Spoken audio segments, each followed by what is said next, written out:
College आउँदा त जुत्ता पनि लाउनु पर्यो, तर त्यहाँ बाटा हिलो हुन्थ्यो, त्यस कारण जुत्ता हातमा लिएर यो गौशाला आइपुगेपछि जुत्ता लाए हुन्थ्यो। नेवारलाई नेवार भन्यो, जैसीलाई जैसी बाहुन भन्यो भन्दा रिस उठ्ने रहेछ क्या। जस्तो हामी ड्राइभरलाई पाइलट साहब भन्नुपर्ने, यो किन यो मैले चाहिँ नेपालमा बुझिनँ क्या। तपाईँलाई चाहिँ प्रभावित पार्ने, तपाईँलाई लोभ्याउने र आफ्नो पक्षमा निर्णय गराउने प्रयास चाहिँ होइन। मलाई त्यस्तो त सधैँ हुन्थ्यो। यो म प्राधिकरणमा अध्यक्ष हुँदा एउटा 4वटा असरफी हालेर पाएको रहेछ। रिन्युअल फी र लाइसेन्स फीको आधारमा मूल्याङ्कन गर्ने रहेछ। रिन्युअल फी चाहिँ नि एउटा शून्य बढाएर अब चाहिँ नि 20 अरब तिर्ने भनेर मानेछन्। कुनै हालतमा पनि यो खेतान ग्रुपले पाउनुपर्छ भन्ने किसिमबाट भएर खेतान ग्रुपलाई पाएछ। नेपालमा भएका ठुल्ठुला घोटालाका अङ्कहरूसँग जोडिएर आउने समाचार चाहिँ दूरसञ्चारसँग रिलेटेड नै छ, नेपाल टेलिकमसँग रिलेटेड नै छ, नेपाल दूरसञ्चार प्राधिकरणसँग रिलेटेड नै छ। किन यस्तो भइरहेछ? निजी क्षेत्रले पनि एकदम कडा रूपबाट अलिकति यसमा हामीले हात हाल्नुपर्छ भनेर लागे। अनि गभर्मेन्ट क्षेत्रका पोलिटिसियनहरूले नि यो त लुक्रेटिभ सेक्टर रहेछ, यसले पोलिटिकल फन्ड चाहिँ नि तयार गर्नलाई त यो दूरसञ्चार सेक्टर राम्रो हुने भएको हुनाले र यो फेरि हामीले भने मान्ने जिएम भयो भने त सहिलो हुन्छ भन्ने किसिमबाट भएको थियो। तपाईँलाई बिएन पोडकास्टमा स्वागत छ। मलाई पनि यो पहिलो पटक यस्तो जुन ब्रोडकास्टमा बोलाउनु हो त्यसको लागि यहाँलाई धन्यवाद। सन्चै हुनुहुन्छ नि? म सन्चै छु। तपाईँ त साइलेन्ट जेनेरेसनको मान्छे। हजुर, अहिलेको अनुसार त्यही हो। 8 दशक पुरा गर्नुभयो? पुरा गरेर 81 82 छोई 82 छुनुभयो। हजुर। हेल्थ ठिक छ? अहिलेसम्म ठिक छ, तर 8 वर्ष अगाडि मलाई क्यान्सर भएको थियो। अनि त्यो मेरो पेटै चाहिँ नि हटाएको छ। अहिले कम्प्लिटली रिकभर भइसक्यो। ओहो। तर तपाईँसँग मैले यसरी गफ गर्दै गर्दा तपाईँ बिरामी मान्छे जस्तो मलाई अनुभूति चाहिँ भइरहेछ। होइन, भगवान्को कृपाले मलाई नि त्यस्तो हुँदैन। र मलाई पनि लाग्छ कि मलाई यो पुनर्जन्मै मिलेको हो र मैले चाहिँ नि केही गर्नुपर्ने जस्तो लाग्छ र म केही गरौँ भनेर सुरु गरिराखेको छु। मलाई खुसी कहाँनिर पनि लाग्यो भने अहिले भर्खरै चिया खाउँ भने मैले तपाईँलाई रिक्वेस्ट गरेँ, अनि हुन्छ दुध हालेको खाउँ भन्नुभयो, चिनी पनि हालेको खाउँ भन्नुभयो।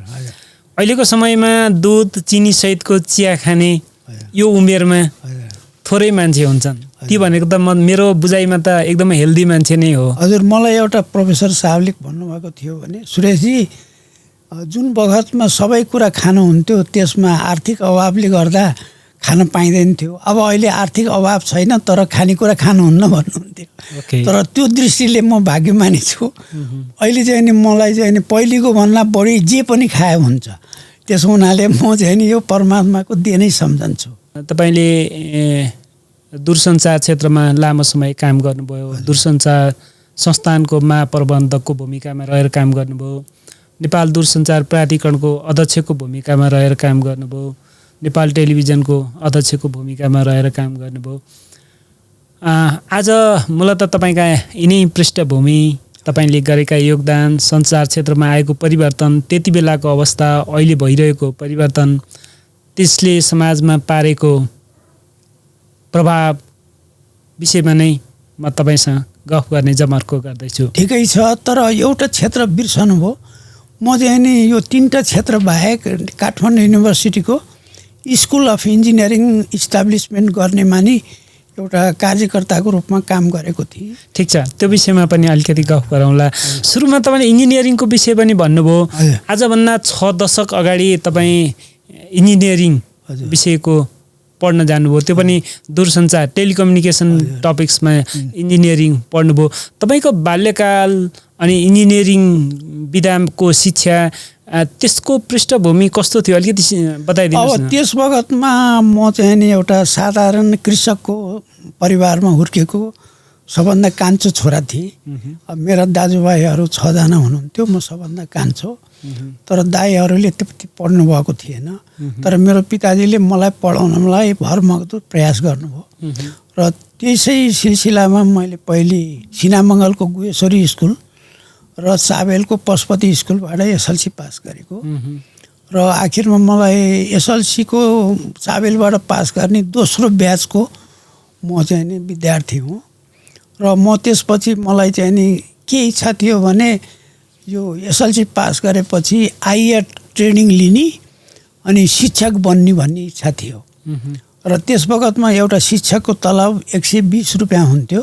त्यो भनेको 2017-18 17 सालमा 17 सालको। अनि तर मलाई चाहिँ नि बाबुराम आचार्यसँग सङ्गत भयो। मेरो हजुरबा पर्नेले उहाँ कहाँ लग्नु भएर उहाँ कहाँ यसो जाँदाखेरि उहाँले के भन्नुभयो हुन्थ्यो भने गणित पढ्यो भने इन्जिनियर हुन्छ भन्नुहुन्थ्यो। तर मलाई त्यो इन्जिनियर भन्ने कुन चराको नाम भन्ने त्यस बखतमा थाहा थिएन। तर मैले सुनेको थिएँ उपर सेट, जसलाई ओभरसियरलाई उपर सेट भन्ने चलन थियो, तर त्यो मलाई थाहा थिएन। अनि मैले त विचार गरेको थिएँ अब म फेरि चाबेल स्कुलमा पढ्दा त्यहाँ अप्सनल म्याथ पढाउने टिचर नभएको कारणले मैले नागरिक शास्त्र लिएर एसएलसी पास गरेको। अब त्यो नागरिक शास्त्र लिएकोलाई आइएससीमा भर्ना नहुन नि सक्थ्यो, तर मैले आइएससीमा भर्नाको लागि दरखास्त दिएँ, मेरो नाम निस्क्यो।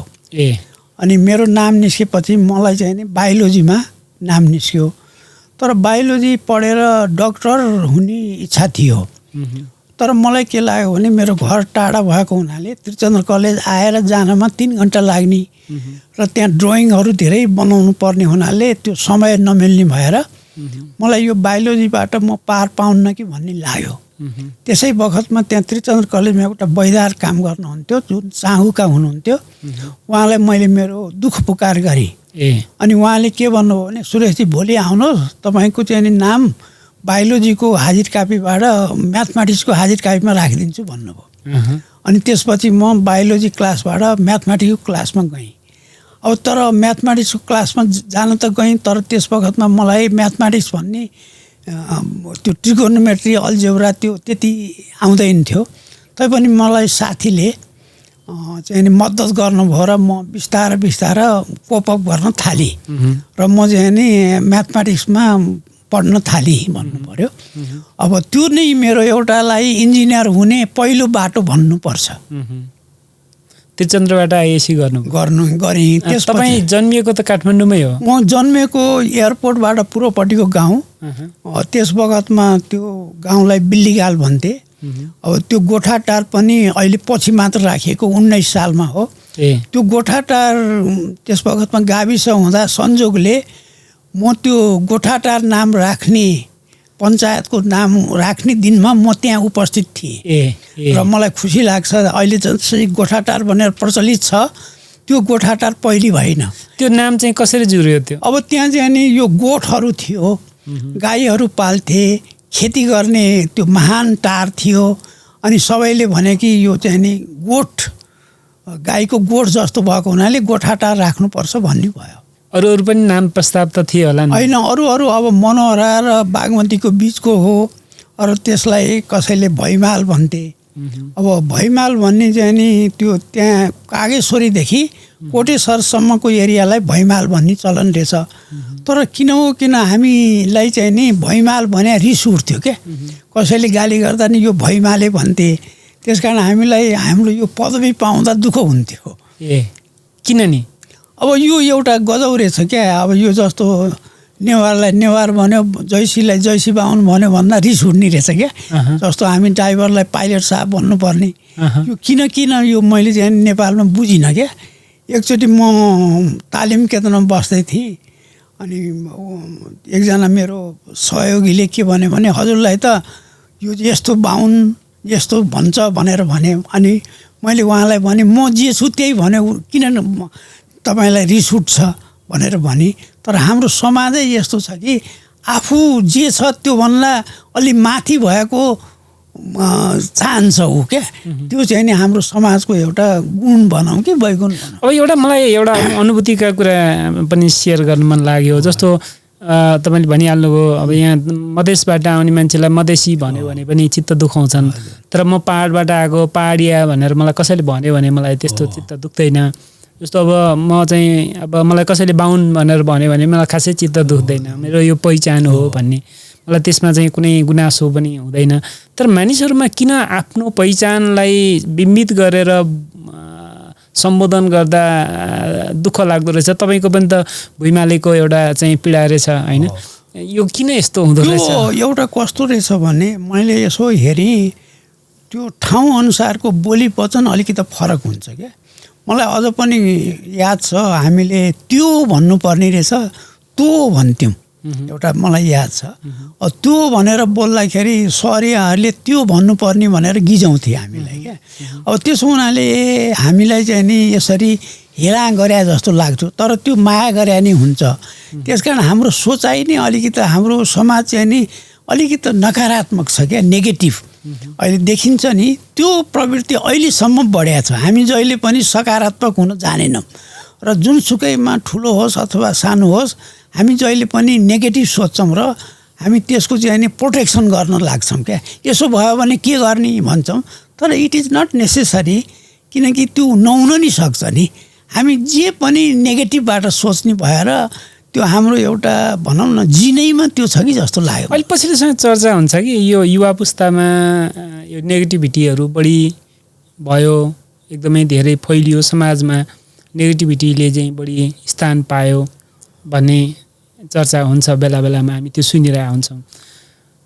त्यो बेलामा पनि अथवा 2010-20 को अवधिमा पनि नेगेटिभिटी भन्ने त त्यो समाजमा थियो नै है? थियो, तर त्यस बखतमा त्यो सिकाइ चाहिँ नि त्यस्तो थिएन। उनीहरूले चाहिँ नि एडभेन्चर गर्नेलाई एडभेन्चर गर्न दिन्थे। तर अहिले हामीहरूले नि बिगार्यौँ जस्तो लाग्छ। अब यो जेनजी पुस्ता भनौँ अथवा तिनीहरूलाई चाहिँ नि हामी के छ भने हाम्रो कुराहरू लाद्न खोज्छौँ धेरै। अब यसो गर्नुहुन्न भन्छौँ र उनीहरूलाई त्यो पताउनै गाह्रो छ किन यस्तो हुन्छ भनेर। त्यस कारण म अहिले कहिलेकाहीँ मेरो अब पनाती पुस्ता नि भइसके छोरीपट्टि, अब त्यो नातिहरूसँग कुरा गर्दाखेरि उनीहरूसँग कहिलेकाहीँ हामीहरूको कुरा मन पर्दैन। अब त्यो कारण के छ भने अलिकति म्याचिङ हुँदैन। यो जस्तो टेलिफोनिक कम्युनिकेसनमा यो इम्पिडेन्स म्याचिङ भने जस्तै त्यो पावर पुरा ट्रान्समिट हुनलाई म्याचिङ हुनुपर्ने, त्यो पुरा हाम्रो मेसेज उनीहरूलाई जाँदा म्याचिङ नभएर यो अलिकति फरक भएको जस्तो लाग्छ मलाई। मैले तपाईँको जन्मथलो र त्रिचन्द्र जोड्न चाहेको किन थिएँ भने तपाईँले त्रिचन्द्र आउनलाई 3 घन्टा लाग्थ्यो बाटोमा जान आउन। अब गोठाटार भनेको त हामीले देख्दा त त्यो नजिकै हो। अहिलेको यात्रा गर्दा त जाम भएन भने 15-20 मिनटको बाटो हो होइन? त्यो बेला तपाईँले भन्नुभयो जान आउन दैनिक 3 घन्टा चाहिँ मेरो बाटोमै जान्छ, मेरो पढाइमा डिस्टर्ब हुन्छ। त्यो बेलाको सिचुएसन अलिकति स्मरण गरौँ न। तपाईँ घर कलेज गर्दाका क्षणहरू, त्यो समय, त्यहाँ त्यो यात्राको तौल तरिका अलिकति बताइदिनुहोस् न। अब मेरो घर पशुपतिनाथ र गुहेश्वरीको बाटो नजिक पर्थ्यो। अब त्यहाँ केटीकेटीदेखि नि तीर्थ आउने गरिन्थ्यो, हिँड्दाखेरि गाह्रो हुँदैन थियो।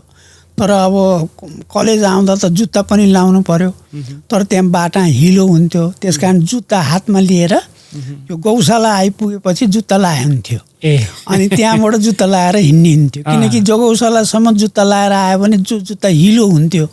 अब त्यसो हुनाले हामी जुत्ता हातमा लिएर अनि किताब चाहिँ नि काखी च्यापेर आउँथ्यौँ र गौशाला आएर जुत्ता फेर्थ्यौँ अनि चाहिँ नि हामी हिँड्थ्यौँ। किताब कपी चाहिँ झोलामा बोक्नुहुन्थ्यो कि? त्यस बखतमा झोलै हुँदैन थियो क्या, अहिलेको जस्तो यो ब्यागहरू हुँदैन थियो। त्यस कारण हातैमा च्यापिन्थ्यो। अब तैपनि मलाई लाग्छ किन होला त्यस बखतमा एउटा साधारण झोला पनि उपलब्ध नगराएको भन्ने अहिले लाग्छ, तर त्यस बखतमा त्यसैले हामी सन्तोष थियौँ।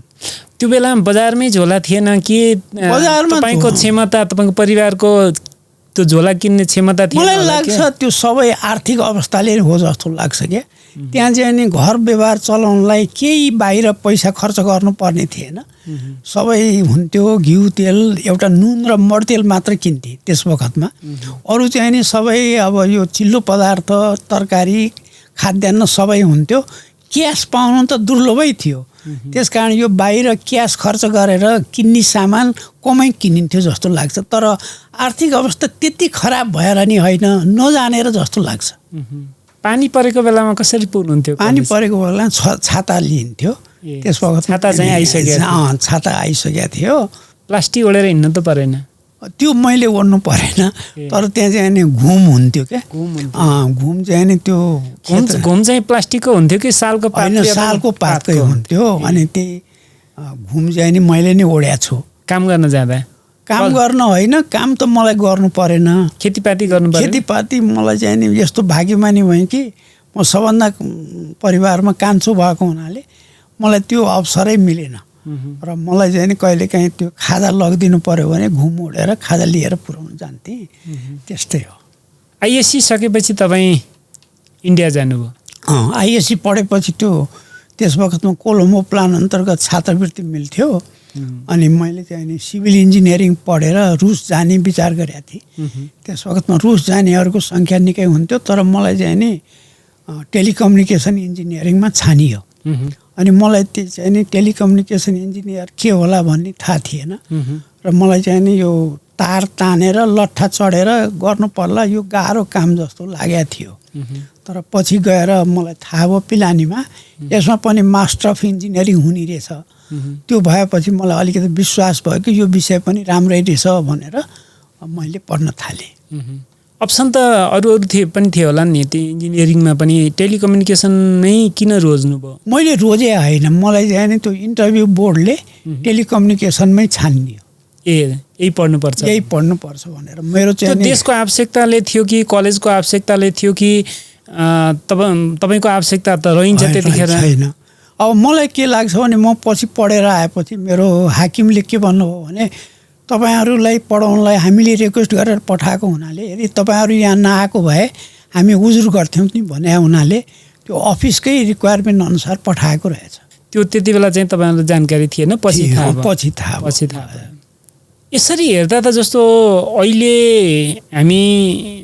हाम्रा सिस्टमहरू, सरकारका संरचनाहरू अथवा विश्वविद्यालयका संरचनाहरू जसरी चलिरहेका छन्, जुन प्लानमा गइरहेका छन्, देशको आवश्यक जनशक्ति कुन हो, कुन विधामा विद्यार्थीलाई पढाउने भन्ने कुरा त अहिले भन्दा त त्यो 2020 सालतिर नै ओइल प्लानिङ तरिकाले काम भएको हो। त्यसमा मलाई गजब लाग्छ के भने यो हेर्नुहोस्, नेपालमा दूरसञ्चारको प्लानिङ सुरु भएको 2016 सालपछि मात्र भयो। त्यस वखतमै नेपाल दूरसञ्चार विभाग, त्यस वखतमा टेलिकम्युनिकेसन विभाग हुने त्यो खडा भएको थियो। त्यस वखतमा के थियो भने अब नेपालको दूरसञ्चार विकास गर्न कस्ता कस्ता एक्सपर्ट चाहिन्छ भनेर त्यही अनुसार पढ्न पठाइन्थ्यो। तर अहिले चाहिँ नि यस्तो 21औं शताब्दीमा आउँदा पनि तपाईँ भन्नुहुन्छ जस्तो यही अनलाइन सिस्टमै छ, साइबर सेक्युरिटीको कुरा छ, त्यस वखतमा गभर्मेन्टको तर्फबाट एक्सपर्ट तयार गर्ने कामै भएन। त्यो विद्यार्थीलाई जुन विषय मन पर्यो त्यसैमा पिएचडी गर्न पठायो, हायर स्टडिज गर्यो, तर गभर्मेन्टको दृष्टिकोणले चाहिँ नि यो सेक्टरमा पछि समस्या आउँछ भन्ने सोचै भएन। मलाई चाहिँ नि त्यो दुःख लाग्छ, किनकि मलाई लाग्छ म 24 सालदेखि गभर्मेन्ट सेवामा सुरु भएको, त्यस वखतमा चाहिँ नि पोस्ट अफिसमा यो फ्रेन्च भाषामा चिठीहरू आउने भएको हुनाले त्यो पोस्ट अफिसमा काम गर्ने मान्छेलाई फ्रेन्च सिक्न पठाइन्थ्यो भनेर सुनेको थिएँ मैले। त्यस कारण यसो हेर्दा त 20 साल अगाडिको व्यक्तिहरूमा चाहिँ नि भिजन बढी थियो जस्तो लाग्छ। हुन त अब अहिले त यो जुन इलेक्ट्रोनिक्समा जुन विकास भएको छ त्यसो देख्दाखेरि यो पताउन गाह्रो हुन्छ, तर मलाई लाग्छ त्यस वखतमा भिजन भएका नेताहरू नि थिए, प्रशासकहरू नि थिए जस्तो लाग्छ मलाई। तपाईँले बिरला इन्स्टिच्युट अफ टेक्नोलोजीमा पढ्दाखेरिको खर्च चाहिँ तपाईँ आफैले हाल्नु पर्यो? होइन, मलाई पुरा भारत सरकारबाट बेहोरिएको थियो।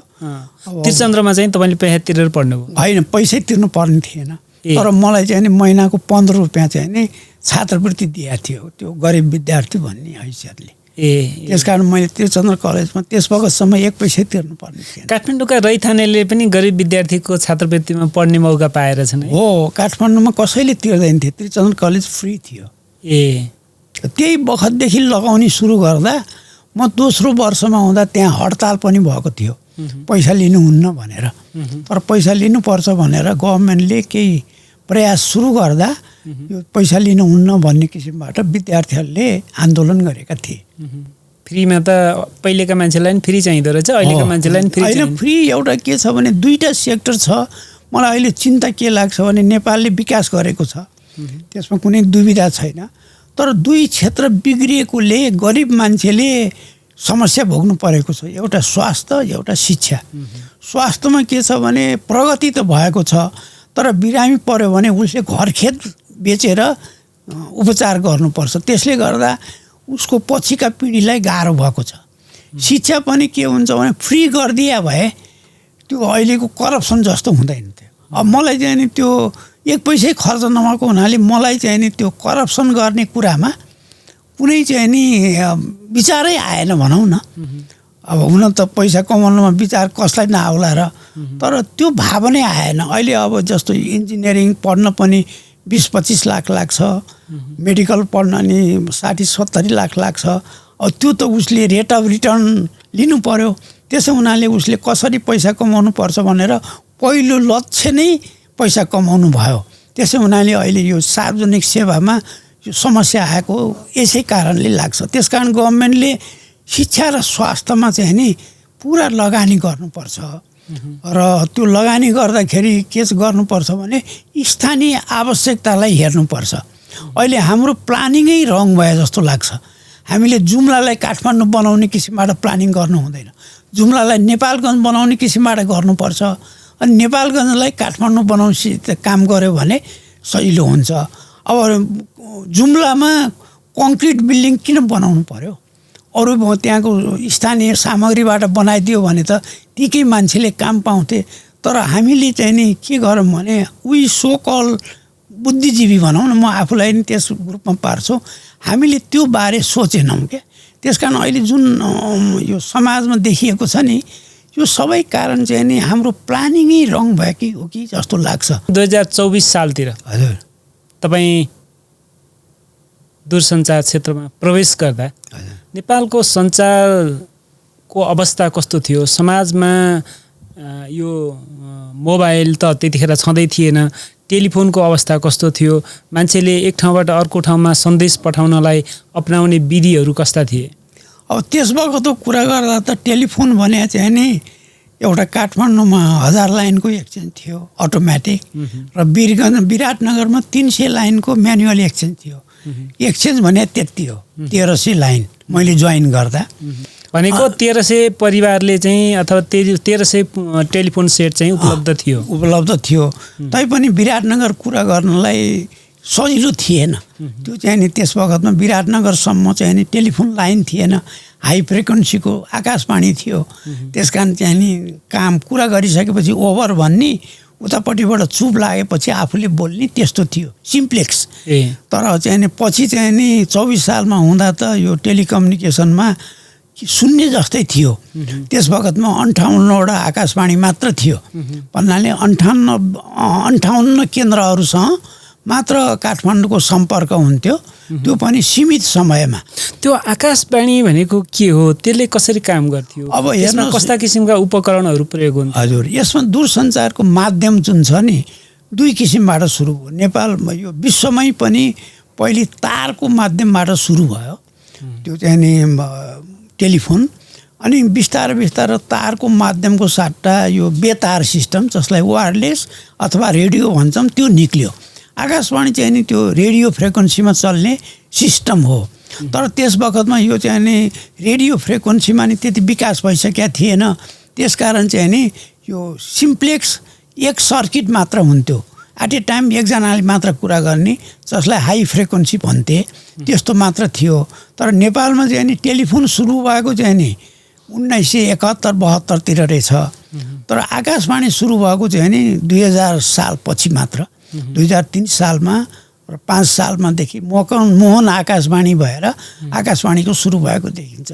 त्यसकारण विश्वमा तारबाट सुरु भएको र हामी कहाँ पनि तारबाट नै सुरु भयो पहिले।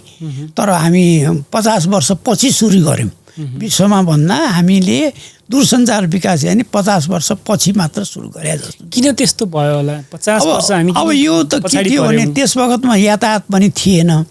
तर चाहिँ नि हामीले भनौँ न जे कुरा गर्दा पनि चिठीबाटै पठाउँथ्यौँ अथवा हिँडेरै खबर गर्थ्यौँ, मान्छेलाई खबर पुर्याउनु पर्यो भने। अब त्यस वखतमा एउटा कमी नै हो, किनकि हाम्रो ज्ञानको कमी। जब 1968मा यो चाहिँ विद्युतको चाहिँ नि जब चन्द्रशमशेर महाराज चाहिँ नि बेलायत गएर फर्केपछि त्यो पहिलो हाइड्रो फर्पिङमा चाहिँ नि विद्युत जडान भयो। त्यसमा चाहिँ नि विदेशी एक्सपर्टहरू इन्जिनियर आए। एउटा नाम म भन्छु कि किलबर्न भन्ने, उहाँ बिजुलीको काम गर्न आउनुभएको रहेछ। अब यो बिजुलीको काम गर्न नि काठमाडौँबाट फर्पिङ कुरा गर्न नि पर्ने, न त गाडीबाट जानुपर्ने, गाडी नि त्यस वखतमा हुँदैन थियो होला।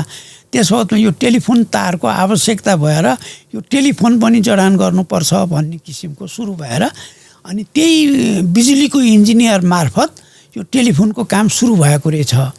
र त्यसपछि चाहिँ नि हाम्रो यहाँ टेलिफोनको राणाहरूले पहिले काठमाडौँमा मात्र सुरु गरे। काठमाडौँको चाहिँ नि राणा दरबारहरूको र राजासँग कुरा गर्ने गरे। अब त्यस वखतमा के छ भने त्यो कुरा गर्ने अपरेटरको सान नै बढी थियो।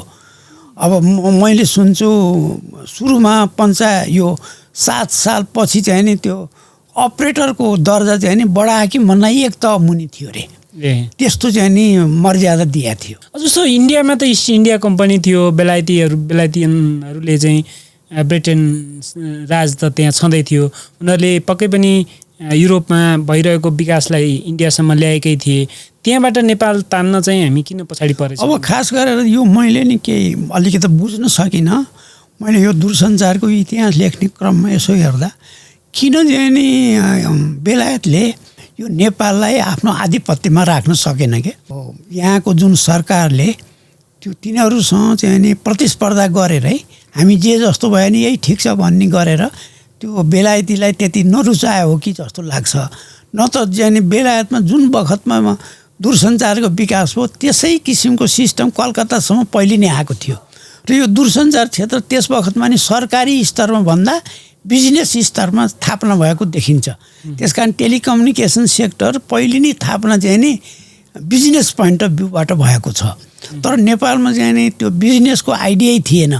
जुन प्राकृतिक स्रोतलाई मात्र प्रयोग गर्थे, त्यो बिजनेसबाट पैसा कमाउने ध्यान चाहिँ नि नेपाल सरकारलाई त्यस बखतमा थिएन जस्तो लाग्छ मलाई। त्यति बेला उपकरणहरू कस्ता प्रयोग हुन्थे? होइन, त्यस बखतमा जे प्रयोग हुन्थे अब खास गरेर इन्डियामा बेलायती सामान आउने भएको हुनाले हामीले धेरै जसो कुराहरू बेलायतीबाट उपकरण गरेका छौँ क्या। अब जस्तो पहिले यो रेडियो पनि अब युरोपबाटै आएको प्रयोग भएको छ। त्यस कारण त्यस बखतमा प्राप्त साधनहरू धेरै राम्रै युरोपकै जस्तो लाग्छ। रेडियोको प्रवेश त 2006-07देखि नै प्रवेश भइसकेको छ नेपाल। हजुर। रेडियो र टेलिकम त्यत्रो ग्याप किन रह्यो? होइन, यो के छ भने टेलिकम्युनिकेसन शब्द चाहिँ नि खास गरेर पछि मात्र सुरु भएको। जब विश्वमा चाहिँ नि अब टेलिकम्युनिकेसनको विकास हुँदै गयो, पहिले त टेलिकम्युनिकेसन शब्दै थिएन। एउटा टेलिग्राफ भन्ने शब्द थियो, अर्को टेलिफोन भन्ने स्थिति थियो। टेलिग्राफ भने चाहिँ नि यो प्रिन्टेड मेसेज पठाउने, टेलिफोन भने भोइस मेसेज पठाउने। अनि जब पहिले एउटा ITU भन्ने संस्था जुन चाहिँ नि इन्टरनेसनल टेलिग्राफ युनियन थियो, त्यो चाहिँ नि 1865मा स्थापना भएको। 1865मा स्थापना हुँदा त्यसलाई इन्टरनेसनल टेलिग्राफ युनियन भनिन्थ्यो। र पछि चाहिँ नि के भयो भने होइन, यो त के रहेछ भने टेलिग्राफ टेलिफोन भन्नु र इभन टेलिभिजन भन्नु एउटै शब्दले जनाउने शब्द के हो भने त्यो टेलिकम्युनिकेसन हो भन्ने भएको हुनाले त्यसलाई चाहिँ नि बदलेर टेलिग्राफ युनियनलाई चाहिँ नि टेलिकम्युनिकेसन युनियन भनेर परिवर्तन भयो। तर त्यसको एब्रिभिएसन चाहिँ नि ITU यथावत रह्यो। अलिकति हिस्ट्री बताइदिनुहोस् न, नेपालमा टेलिफोन सेवाको विस्तार चाहिँ कसरी विकसित भयो? त्यति बेला तपाईँले भनिहाल्नुभयो जम्मा 1300 फ्रिक्वेन्सी थिए, एकदमै लिमिट थिए, देशभरि त कल्पनै भएन होइन, मुख्य सहरसम्म पनि पुगेका थिएनन्। अब अहिले त सबै जिल्लामा, सबै समुदायमा, सबै मान्छेको हातमा टेलिफोन छ, मोबाइल छ, इन्टरनेट पनि धेरै पहुँच छ, सोसियल मिडियाहरूको प्रयोग पनि एकदमै धेरै भएको छ। यो तपाईँले दूरसञ्चार सेवामा जब सुरु गर्दादेखि अहिलेसम्मको सिनारियोको डेभलप कुन चरणमा कसरी भयो अलिकति? अब यो कस्तो छ भने नेपालमा पहिले चाहिँ नि एउटा सुरु भएको चाहिँ नि टेलिफोन अफिस हो। त्यस बखतमा काठमाडौँदेखि वीरगञ्ज रक्सोलसम्म भएर इन्डियाबाट चाहिँ नि रक्सोल मार्फत मेसेजहरू नै आउने, त्यहाँबाट नै कुरा हुने गर्थ्यो पहिले चाहिँ नि। र त्यस बखतमा 1900 विक्रम सम्मत 2021 सालसम्म त नेपालबाट बाहिर टेलिग्राम पठाउनु पर्ने भयो भने इन्डियन एम्बेसी मार्फत पठाउनु पर्थ्यो। त्यो इन्डियन लन्चौरबाट पठाउनु पर्थ्यो। त्यस बखतमा चाहिँ नि काठमाडौँदेखि बिरगन्जसम्म तामाको तारको लाइन थियो। त्यसमा चाहिँ नि भैँसे, अम्लेखगञ्ज, पालुङटार भएर लाइन गएको थियो। अब त्यसमा चाहिँ नि कुरा हुँदाखेरि त्यो टेलिफोनबाट कुरा हुन्थ्यो अनि कुरा गर्दाखेरि मिनेटको पैसा यति लाग्ने भनेर त्यस्तो निरूपण गरेको थियो। अब त्यसमा चाहिँ नि पहिलो नियम नै बनाएको थिएन। 1992तिर आएर एउटा सवाल चाहिँ नि बनेछ यसरी गर्नुपर्ने भनेर। त्यस कारण नेपालमा टेलिफोनको सुरु भएको चाहिँ नि यो 70 को दशकदेखि र 70मा भयो, तर अफिसियली हेर्दा त्यो 72-73 मात्र भएको देखिन्छ। तर मलाई लाग्छ सरकारी स्तरबाट प्रोजेक्टमा काम गर्दा त्यो 70देखि नै सुरु भयो टेलिफोन चाहिँ नि। यहाँबाट कुरा गर्ने अर्को ठाउँमा चाहिँ नि सुरु भयो। तर सरकारी यो पब्लिकले प्रयोग गर्ने किसिमबाट चाहिँ नि 1973देखि सुरु भयो जस्तो लाग्छ। अब त्यसको चाहिँ नि एक्ज्याक्ट डेट केलाई मान्ने भन्ने कुरा चाहिँ नि गोरखापत्रमा एउटा आर्टिकल निस्केको थियो, नेपालमा टेलिफोन सेवा सुरु हो भन्ने। त्यही डेटलाई चाहिँ नि मानेर त्यो चाहिँ कहिले 1973देखि भयो। अब त्यसै बखतमा रोपवे पनि आयो अनि यो बिजुलीको पनि सुरु भयो। 1968मा उद्घाटन भयो। त्यसकारण यो बिजुली, रोपवे, टेलिफोन चाहिँ नि र रेलवे पनि थियो यो अम्लेखगञ्जसम्म आएको। त्यसरी विस्तार भएको देखिन्छ। टेलिफोनको डेभलपमेन्टमा विकासको क्रममा चाहिँ अब दूरसञ्चार संस्थान उसको आफ्नै भूमिका कस्तो रह्यो, सरकारको भूमिका कस्तो रह्यो, दार्ती निकायहरूको भूमिका कस्तो रह्यो? त्यस बखतमा मैले जाने बुझेसम्म के थियो भने 2007 सालको परिवर्तनपछि नेपालको प्रशासनिक सुधारमा इन्डियाको विभिन्न विशेषज्ञहरूको सल्लाह लियो र मलाई लाग्छ इन्डियामा चाहिँ नि र अरू देशमा पनि त्यस बखतमा हुलाक र टेलिकम्युनिकेसन जोडिने थियो, जसलाई P&T डिपार्टमेन्ट भन्थे। P भने पोस्टल, T भने टेलिकम्युनिकेसन। तर नेपालमा चाहिँ नि इन्डियन एक्सपर्ट आएर यो पोस्ट र चाहिँ नि टेलिकम्युनिकेसन छुट्टै गर्नुपर्छ भन्ने किसिमको सल्लाह दिएछन्। त्यसै हुनाले पहिले चाहिँ नि कम्युनिकेसन डिपार्टमेन्ट रहेछ 2007 सालपछि। अब त्यो कम्युनिकेसन डिपार्टमेन्ट अन्तर्गत टेलिफोन, आकाशवाणी र हुलाक रहेछ, 3टा। तर चाहिँ नि 2016 सालमा चाहिँ नि भनौँ यो सरकार जुन बिपी कोइरालाको सरकारले चाहिँ नि यो चाहिँ नि टेलिकम्युनिकेसन सेक्टरलाई चाहिँ नि टेलिकम डिपार्टमेन्टले हेर्ने, पोस्टल सेक्टरलाई पोस्टलले हेर्ने र यो टेलिफोन, आकाशवाणी पनि टेलिकम अन्तर्गतै राख्नुपर्छ भन्ने निर्णय गएर नेपालमा दूरसञ्चारको सुरुवातै राम्ररी भएको चाहिँ नि 2016 सालदेखि नै हुने भयो। त्यसमा बिपीको खास योगदान छ अथवा अरू कसैको योगदान? होइन, मलाई लाग्छ अब बिपीले मात्रै गर्ने कुरा भएन। त्यस वखतमा जो दूरसञ्चार क्षेत्रमा थिए अब मलाई लाग्छ काम गर्थे, जस्तो एउटा सुनिन्छ आकाशवाणीतर्फ काशीराज उपाध्याय भन्ने हुनुहुन्थ्यो अरे। अब त्यस वखतमा पढेर आएका त इलेक्ट्रिकल इन्जिनियर थिए। अब उनीहरूकै सल्लाह अनुसार र खास गरेर अमेरिकनले र इन्डियाले नेपालमा टेलिकम्युनिकेसन आवश्यक चाहिन्छ भनेर यो नेपाल, इन्डिया, र अमेरिकाको 3 पार्टी एग्रिमेन्ट भएछ।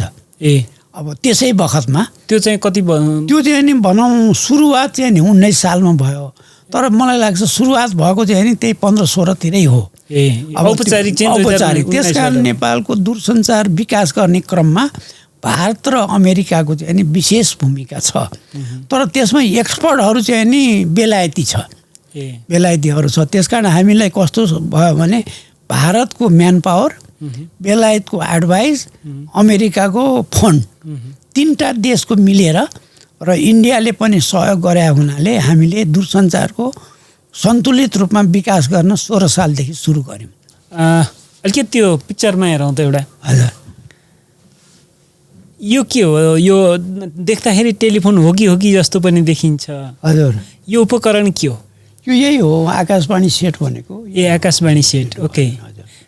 यो कतिको प्रयोग भइरहेको थियो तपाईँ जब गर्दै गर्दा? यो सेट नै निर्णायक थियो, महत्त्वपूर्ण थियो अथवा अर्को कुनै थियो? होइन, यो यस्तै सेट थियो जसलाई मार्क 4 भन्थे। त्यो अमेरिकाको RCA कम्पनीबाट मगाएको थियो। त्यो अमेरिकन एडबाटै आएको थियो। यो बनेको चाहिँ अमेरिकामै हो? अमेरिकामा हो, त्यो रेडियो कर्पोरेसन अफ अमेरिका भनेर बनेको हो।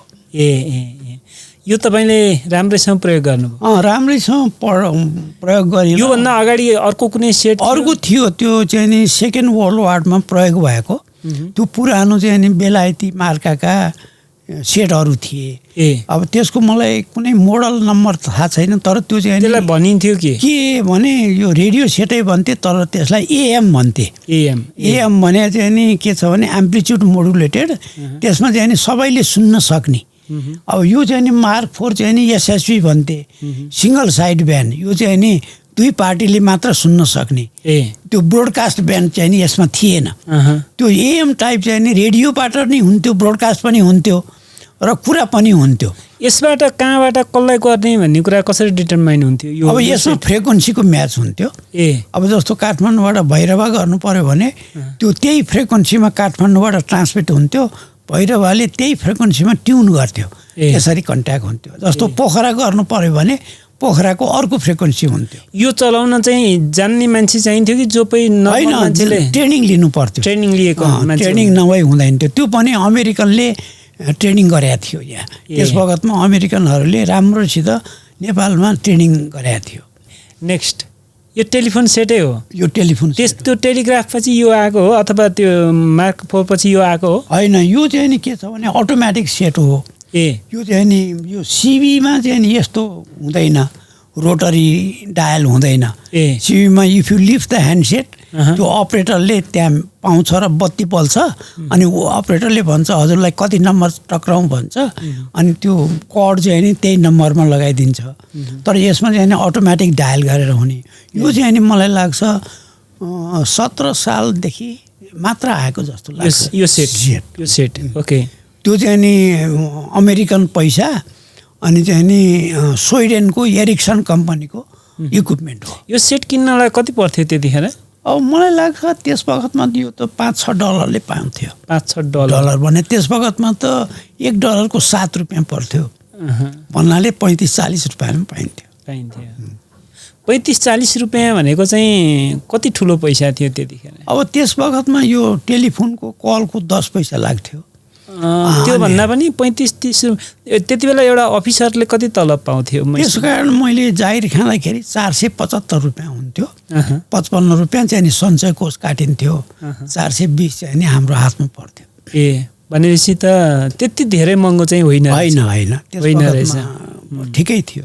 यो फोन कति पपुलर भयो? होइन, यो त पछिसम्म अहिले पनि चल्छ यो। ओके, अहिले यो डिजिटल सिस्टममा नि यो सेट चल्न सक्छ। ओके। नेक्स्ट, यो फोन त हामीले पनि युज गऱ्यौँ। हजुर, यो अहिले त प्रशस्त यो अहिले पनि ल्यान्डलाइनमा यो फोन युज भइरहेकै हुन्छ। हजुर, यो चाहिँ नि पुस बटन हो। यसमा चाहिँ नि रोटरी डायलको सट्टा यो फ्रिक्वेन्सीमा हुन्छ। अब यो 1 नम्बर थिच्यो भने 2टा फ्रिक्वेन्सीको म्याचिङ हुन्छ, 2 नम्बर थिच्यो भने त्यस्तै अरू फ्रिक्वेन्सीको म्याचिङ हुन्छ। त्यसकारण फ्रिक्वेन्सीको सिग्नल अनुसार नम्बर चाहिँ नि पत्ता लाग्छ। त्यसलाई चाहिँ नि डिजिटल सिस्टममा यो चाहिँ नि पुस बटन टेलिफोन चल्छ। गर्दा हामी अहिले पुरै चाहिँ मोबाइल भर्सन। हजुर, यो मोबाइल भर्सन चाहिँ नि अहिले सुनिन्छ अब 5औं जेनेरेसन 5G सुरु हो। पहिले चाहिँ नि 1G थियो, 2G, 3G। हामीले नेपालमा चाहिँ नि 2Gबाट सुरु गऱ्यौँ, अनि 3G भयो, अहिले 4G चाहिँ नि चलिराखेको छ। त्यो पनि 4G सबै ठाउँमा पुगेको छैन। अब चाहिँ नि 5G चलाउने गर्ने छौँ। त्यसमा चाहिँ नि के छ भने त्यो जेनेरेसन बनाएको चाहिँ नि एउटा टेक्नोलोजीको र स्पिड र कति फास्ट कुरा हुन्छ, कति फास्ट चाहिँ नि कन्ट्याक्ट हुनसक्छ, त्यो आधारमा जेनेरेसन हुन्छ। र यो सबै कमाल रेडियो फ्रिक्वेन्सीकै हो। अब अलिकति मानिसहरूमा टेलिफोनको पहुँच कस्तो थियो विगतमा, त्यसको विस्तार कसरी भयो? अब भने हामी सुन्छौँ धेरै सोर्स लगाउनु पर्थ्यो, मन्त्रीको सचिवको कतिपय सन्दर्भमा दरबारको सोर्स लगाएर फोन लिएको कुरा पनि हामीले सुन्थ्यौँ। अनि कतिपय सन्दर्भमा अब घुस खुवाउनु परेको कुरा पनि बेला बेलामा पछिल्लो समय हामीले त्यो सुन्यौँ, खास गरी मोबाइल लिने बेलामा। भन्दाखेरि यो अलिकति बताइदिनुहोस् न, टेलिफोन पाउनको लागि नेपालीहरूले कुन लेभलको सङ्घर्ष गर्नु पर्यो? होइन, सुरुमा त के थियो भने मैले सुनेको जब काठमाडौँमा 1000 लाइनको एक्सचेन्ज स्थापना भयो त्योभन्दा पहिले 300 लाइनको म्यानुअल थियो अरे। अब त्यस बखतमा चाहिँ नि के थियो भने टेलिफोन लिऊ भन्दा पनि मान्छेले लिँदैन थिए अरे। अनि सर्वे गर्न जाँदा हामीलाई चाहिँदैन भन्थे। पछि जब कुनै घरमा टेलिफोन चढान भएको देखियो र त्यो घरको रौनकै बढ्यो। फलाना गान टेलिफोन रहेपछि मान्छे फोन गर्नु पर्यो भने त्यसो घरमा आउने अनि त्यसमा भिडभाड नि बढ्ने भएपछि मान्छेलाई टेलिफोन त महत्त्वपूर्ण लागेर टेलिफोनको डिमान्ड बढ्यो। अब त्यस वखतमा त्यसलाई एउटा चाहिँ नि डिग्निटीको आधारमा लियो, ठुला बडालाई मात्र प्रयोग भयो। अब त्यसमा चाहिँ नि भनौँ सचिवहरू, सहसचिवहरू, डाइरेक्टर जनरलहरूलाई मात्र दिइयो। तर त्यो चाहिँ नि यही तहको व्यक्तिलाई दिनुपर्छ भन्ने विचार भएन। अब कहिलेकाहीँ चाहिँ नि मलाई लाग्छ एकचोटि चाहिँ नि म चाहिँ नि बाटामा हिँड्दै थिएँ, गोर्खापत्रमा चाहिँ नि एकजना पिडाली भन्ने उपसम्पादकीय त्यस्तै हुनुहुन्थेछ। त्यस वखतमा हामीले टेलिफोन चाहिँ नि एकजना पत्रकारलाई दिएका थियौँ, पुरु रिसालजीलाई। अनि उहाँले भन्नु पुरु रिसालले जस्तोले टेलिफोन पाउने मैले नपाउने भन्नुहुन्थ्यो क्या। त्यस कारण चाहिँ त्यहाँ ओहदाको धेरै महत्त्व थियो। अनि पछि आएर यो टेलिफोन त के छ भने तल्लो तहलाई दिनुपर्ने भन्ने भावना जाग्दै आयो। जस्तो अब कृषकलाई अब एकचोटि मलाई लाग्छ एकजना मलाई पढाउने मास्टरले भन्यो अब तँ चाहिँ नि गोठाटारमा जन्मिया हुनाले गोठाटारमा टेलिफोन ल्याइस् भने त्यो भैँसी गोठालाले प्रयोग गर्छ र भन्थे क्या। त्यसरी मलाई जिस्काउँथे। तर एक्चुअली त भैँसी गोठालालाई चाहिने हो त होइन, किनकि भैँसी राम्ररी पाल्यो भने दुध राम्रो हुन्थ्यो, व्यापार त बढ्थ्यो। तर त्यो हाम्रो कन्सेप्ट चाहिँ नि भने नि अघि नै मैले बिजनेस माइन्ड चाहिँ नि हामीमा कमै थियो। सञ्चारको प्रयोग गरेर बिजनेस बढाउनुपर्छ भन्ने सोच चाहिँ भएन। त्यसरी अहिले पनि वास्तवमा भन्यो भने दूरसञ्चारलाई त एउटा विकासको पूर्वाधारको महत्त्वपूर्ण आयामको रूपमा लिनुपर्ने हो। अब यो चाहिँ खास गरी अब पोलिसी मेकरहरूले पनि कतिपय सन्दर्भमा मैले के पाउँछु भने यो चाहिँ उपभोग्य वस्तु जस्तो गरेर, उपभोग्य सेवा जस्तो गरेर यो त विकासको महत्त्वपूर्ण पूर्वाधार हो नि त। हजुर, मलाई के लाग्छ भने कहिलेकाहीँ म देख्छु भन्छ टेलिफोनको धेरै विकास भएर नि विकास नभएको जस्तो लाग्छ मलाई। किनभने यहाँ नेपालमा चाहिँ नि साक्षात्कार नभई कामै हुँदैन।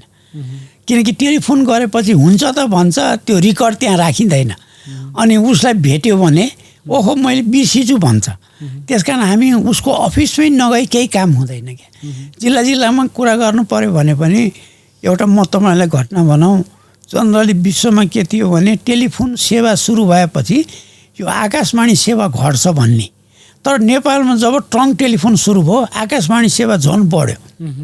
के भन्थे भने टेलिफोनमा कुरा गऱ्यो होइन रेकर्डको लागि एउटा आकाशवाणी पठाइदिनुहोस् न भन्थे क्या। त्यसो हुनाले हाम्रो यो बानीले गर्दा यो टेलिग्राफ सेवा पनि बढ्यो। त्यस कारण नेपाल चाहिँ नि मलाई कहिलेकाहीँ लाग्छ यो साक्षात्कार गऱ्यो भने काम हुन्छ, टेलिफोन गरेर काम हुँदैन। र मलाई विश्वास लाग्छ कुनै काम गराउनु पर्यो भने कसैले मलाई भन्छ ए टेलिफोन गर भने पनि म टेलिफोन गरेर कुनै व्यक्तिलाई भन्यो भने हुन्छ त भन्छ, तर त्यो मेटेरियलाइज हुँदैन। त्यस कारण नेपालमा यो चाहिँ नि अब मन्त्रीहरूले नि एउटा सिस्टम के गर्नु पर्यो भने कसैले फोन गरेपछि त्यो नोट डाउन गरेर त्यो इम्प्लिमेन्ट गरिदिए हुन्थ्यो। तर त्यो निजी सचिवहरूलाई त्यस्तो किसिमबाट ट्रेनिङै दिए हुँदैन। अब चिठी पठायो भने चाहिँ त्यो दर्ता हुन्छ, त्यसको प्रोसेस हुन्छ, त्यो हमेसा चाहिँ फाल्न पनि मिल्दैन, एउटा दराजमा बसिरहन्छ होइन। एउटा हाकिम गयो भने अर्को हाकिमले पल्टाएर हेर्छ, यसलाई अगाडि बढाउनु पर्ने नपढाउने उसले रिथिङ्क गर्छ। तर फोनबाट भएको भर्बल कम्युनिकेसन चाहिँ त्यो चाहिँ हुँदैन। यो एउटा चाहिँ हाम्रो यो रोगै भयो। यो प्रशासनिक तहमा त यो धेरै कमजोर सञ्चार होइन। त्यही हुनाले एउटा के गर्नुपर्ने भने यो टेलिफोन आएपछि पनि नोट गर्नुपर्ने कसले फोन गर्यो भनेर एउटा यो जरुरी नै हो। जस्तो अहिले यो तपाईँहरूले सोसल मिडियाहरूको छ नि विभिन्न मिडियाहरू, यो कन्ट्रोल गर्न नसके अनि नेपालको बानी बेहोराले गर्दा है। मैले अहिले सुने अस्ट्रेलियामा पनि यङ युथहरूले यो चाहिँ नि सोसल मिडियाहरूलाई बन्देज गर्न लागेको रहेछ अनि गर्नु हुँदैन भने रहेछ। त्यसमा पनि अब कुन उमेरका ले प्रयोग गर्ने कुन सेवा भनेर त्यहाँ आइडेन्टिफाई हुन्छ। हामी कहाँ त्यो आइडेन्टिफाई नै हुन सकेन क्या। हामीले जे सुरु गऱ्यौँ भद्रगोलमा गऱ्यौँ कि एउटा सिस्टमेटिक वेमा भएन। त्यसको चाहिँ नि म दोष कसलाई दिन्छु भने उच्च पदस्थ कर्मचारीलाई। त्यो विदेशमा गएर सिकेर आउँछन्, तर तिनीहरू तल आएर आफ्नो कर्मचारीलाई त्यो डिसिमिनेट गर्दैनन्। त्यो चाहिँ नि ठुलो वैगुण छ क्या हामी कहाँ। उसले जाने जति जाने, तर तल्लो तहका कर्मचारीलाई चाहिँ नि त्यो ट्रान्सफरै गर्दैनन् नलेज। त्यसले गर्दा यो समस्या भएको। अब मासमा चाहिँ कहिले गयो फोन? अब मासमा चाहिँ नि मलाई लाग्छ यो संजोगले भन्नुपर्छ, म दूरसञ्चारमा assistant engineer, divisional engineer, chief engineer हुँदै रिजनल म्यानेजर भएँ, तालिम केन्द्रको डाइरेक्टर भएँ र चाहिँ नि मै महाप्रबन्धक हुने मौका नि पाएँ। अब त्यस बखतमा मलाई के सजिलो हो भने तपाईँ पहिलोचोटि महाप्रबन्धक कति? 42 साल, 2042 साल असाढमा भएको। अब त्यस बखतमा म डिजिएम नि भएको थिइनँ। म 10 तहबाट महाप्रबन्धक भएको। म महाप्रबन्धक भएपछि नै डिजिएम भएको है। अब तपाईँलाई आश्चर्य लाग्ला जिएम भएको मान्छे डिजिएममा प्रमोसन कसरी भयो भनेर। त्यो चाहिँ नि मेरो उदाहरण छ। र मलाई चाहिँ नि पहिलो 2 वर्षको नियुक्ति भयो। अब त्यो मेरो नियुक्ति भएपछि नै मलाई चाहिँ नि एउटा सौभाग्य मिल्यो के भने सरकारको भिजिट दूरसञ्चार क्षेत्रमा भयो। अब त्यस बखतमा मैले वीरेन्द्र सरकारलाई 2 घन्टा समय लिएर मैले प्लान बताउन पाएँ। ओके। त्यो त्यस बखतमा फ्लिप चार्ट भन्थे। त्यो दूरसञ्चार संस्थानकै अफिसमा? दूरसञ्चार संस्थानकै अफिसमा नक्सालमा। अब त्यस बखतमा सरकारले बलम्बुको अर्थ स्टेसन, सगरमाथा अर्थ स्टेसन, सुन्दाराको एक्सचेन्ज, टेलिग्राफ अफिस अनि नक्सालको भिजिट भएर नक्साललाई मैले बताउन पाएँ। त्यस कारण मलाई 2 घन्टा बग्यो र मैले चाहिँ नि सरकारलाई सबै बताउन पाएँ। त्यसले गर्दाखेरि मलाई एउटा के भने विश्वास भयो कि केही दूरसञ्चारमा गर्न सकिन्छ भन्ने। अब त्यही भएपछि सारको पहिलो समिट भएको थियो अनि त्यसमा चाहिँ नि हामीले सबैले शङ्का गर्थे दूरसञ्चारको सेवा सारको समिटलाई राम्ररी पुग्दैन कि भन्ने। तर वी बिकेम द बेस्ट। हामीले राम्ररी सेवा गऱ्यौँ अनि दूरसञ्चार चाहिँ नि अब के भयो भने त्यसमा कन्फ्युजनै भएन। म सुरुदेखि काम गरिराखेँ। प्लान गर्ने नि मैमै, इम्प्लिमेन्ट गर्ने नि मैमै, त्यस कारण विस्तार गर्ने नि मैलाई जिम्मा दियो। अनि मेरो फेरि 2 वर्षको कार्यकाल सकेपछि अब यसको म्याद थपिँदैन भन्ने थियो। तर मलाई लाग्छ अरू मान्छेको प्रस्ताव गए पनि सरकारबाट मलाई नि अर्को 5 वर्षको लागि, अर्को 3-4 वर्षको लागि नियुक्ति भएछ र त्यो भएर मलाई कन्टिन्युटी भयो। र यो चाहिँ नि कन्टिन्युटी भएपछि के हो भने काम गर्न सजिलो भयो र चाहिँ नि मलाई चाहिँ नि 46 सालसम्म म महाप्रबन्धक भएँ। अनि 46 सालको आन्दोलन भएपछि त्यही त हो नि, अब त्यहाँ सबैलाई खुसी पार्न सकिँदैन। मेरो विरोधमा गएर मलाई चाहिँ नि हटाउनु पर्छ भन्ने प्रस्ताव गएछ र मलाई चाहिँ नि मन्त्रालयमा पठाएर त्यहाँ अर्को मान्छे जिएम भए। अनि तपाईँ चाहिँ डिजिएम हुनुभयो? म त्यस बखतमा डिजिएम भइसकेका थिएँ तर मलाई त्यो संस्थामा नराखेर मन्त्रालयमा काजमा पठाइयो। मन्त्रालयमा चाहिँ के सहसचिवको रूपमा? सहसचिवको विशेष अतिरिक्तको रूपमा मलाई चाहिँ डिभिजन प्रमुख गरेरै त्यस बखतमा सचिव हुनुहुन्थ्यो विष्णु प्रताप शाह। उहाँले मलाई चाहिँ नि पुरा इज्जत साथ मलाई काम दिनुभयो र मैले पनि पुरा आफ्नो बुद्धि विवेकले भ्याएसम्म त्यो महाशाखाको काम गरेको थिएँ। अनि तपाईँको त्यो तपाईँ जिएम हुँदाको कार्यकालमा कस्तो भूमिका रह्यो त तपाईँको टेलिकम्युनिकेसन पब्लिक लेभलमा पुर्याउनको लागि? होइन, त्यस बखतमा के थियो भने वर्ल्ड ब्याङ्कको सहयोग प्राप्त भएको थियो। पहिलो चाहिँ नि वर्ल्ड ब्याङ्कको लोन नै पाउने दूरसञ्चार संस्था नै हो। त्यो चाहिँ नि $17 लाख सुरु भएको पहिलो फेजको लोन र नेपालैले टेलिकम सेक्टरमा पहिलो लोन वर्ल्ड ब्याङ्कबाट लिएको। त्यस बखतमा डाक्टर भेषबहादुर थापा अर्थ सचिव हुनुहुन्थ्यो। उहाँको प्रयास अब नेपाल सरकारको सुझबुझको कारणले पहिलो लोन दूरसञ्चार सेक्टरमा आयो र संयोगले भनौँ कि म असिस्टेन्ट इन्जिनियर भए पनि त्यो वर्ल्ड ब्याङ्कको टिमसँग काम गर्ने मौका मैले पाएँ। त्यस कारण मलाई अलिकति भिजन पनि उनीहरूले दिए र विभिन्न विवरणहरू सङ्कलन गर्नमा विभिन्न जानु पर्थ्यो। मैले पनि आफ्नो तरकिब लगाएँ। अब कुनै कुनै विवरणहरू त हाम्रो त विवरण राख्ने तरिका त्यही थिएन राम्ररी। अब त्यो चाहिँ उनीहरूले भेरिफाई गर्न खोज्यो भने फ्ल देखिन्थ्यो। त्यस कारण म के गर्थेँ भने विवरण आफूले तयार गरेपछि त्यसैको कपी विभिन्न मन्त्रालयमा पठाइदिन्थेँ।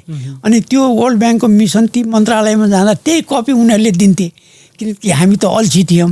त्यहाँ उनीहरूले भेरिफाई नगर्दाखेरि उनीहरूलाई डाउट भएन। त्यस कारण वर्ल्ड ब्याङ्कले हामीलाई चाहिँ राम्ररी लोन दियो र संयोगले दूरसञ्चारमा 6वटा वर्ल्ड ब्याङ्कका प्रोजेक्टहरू आए।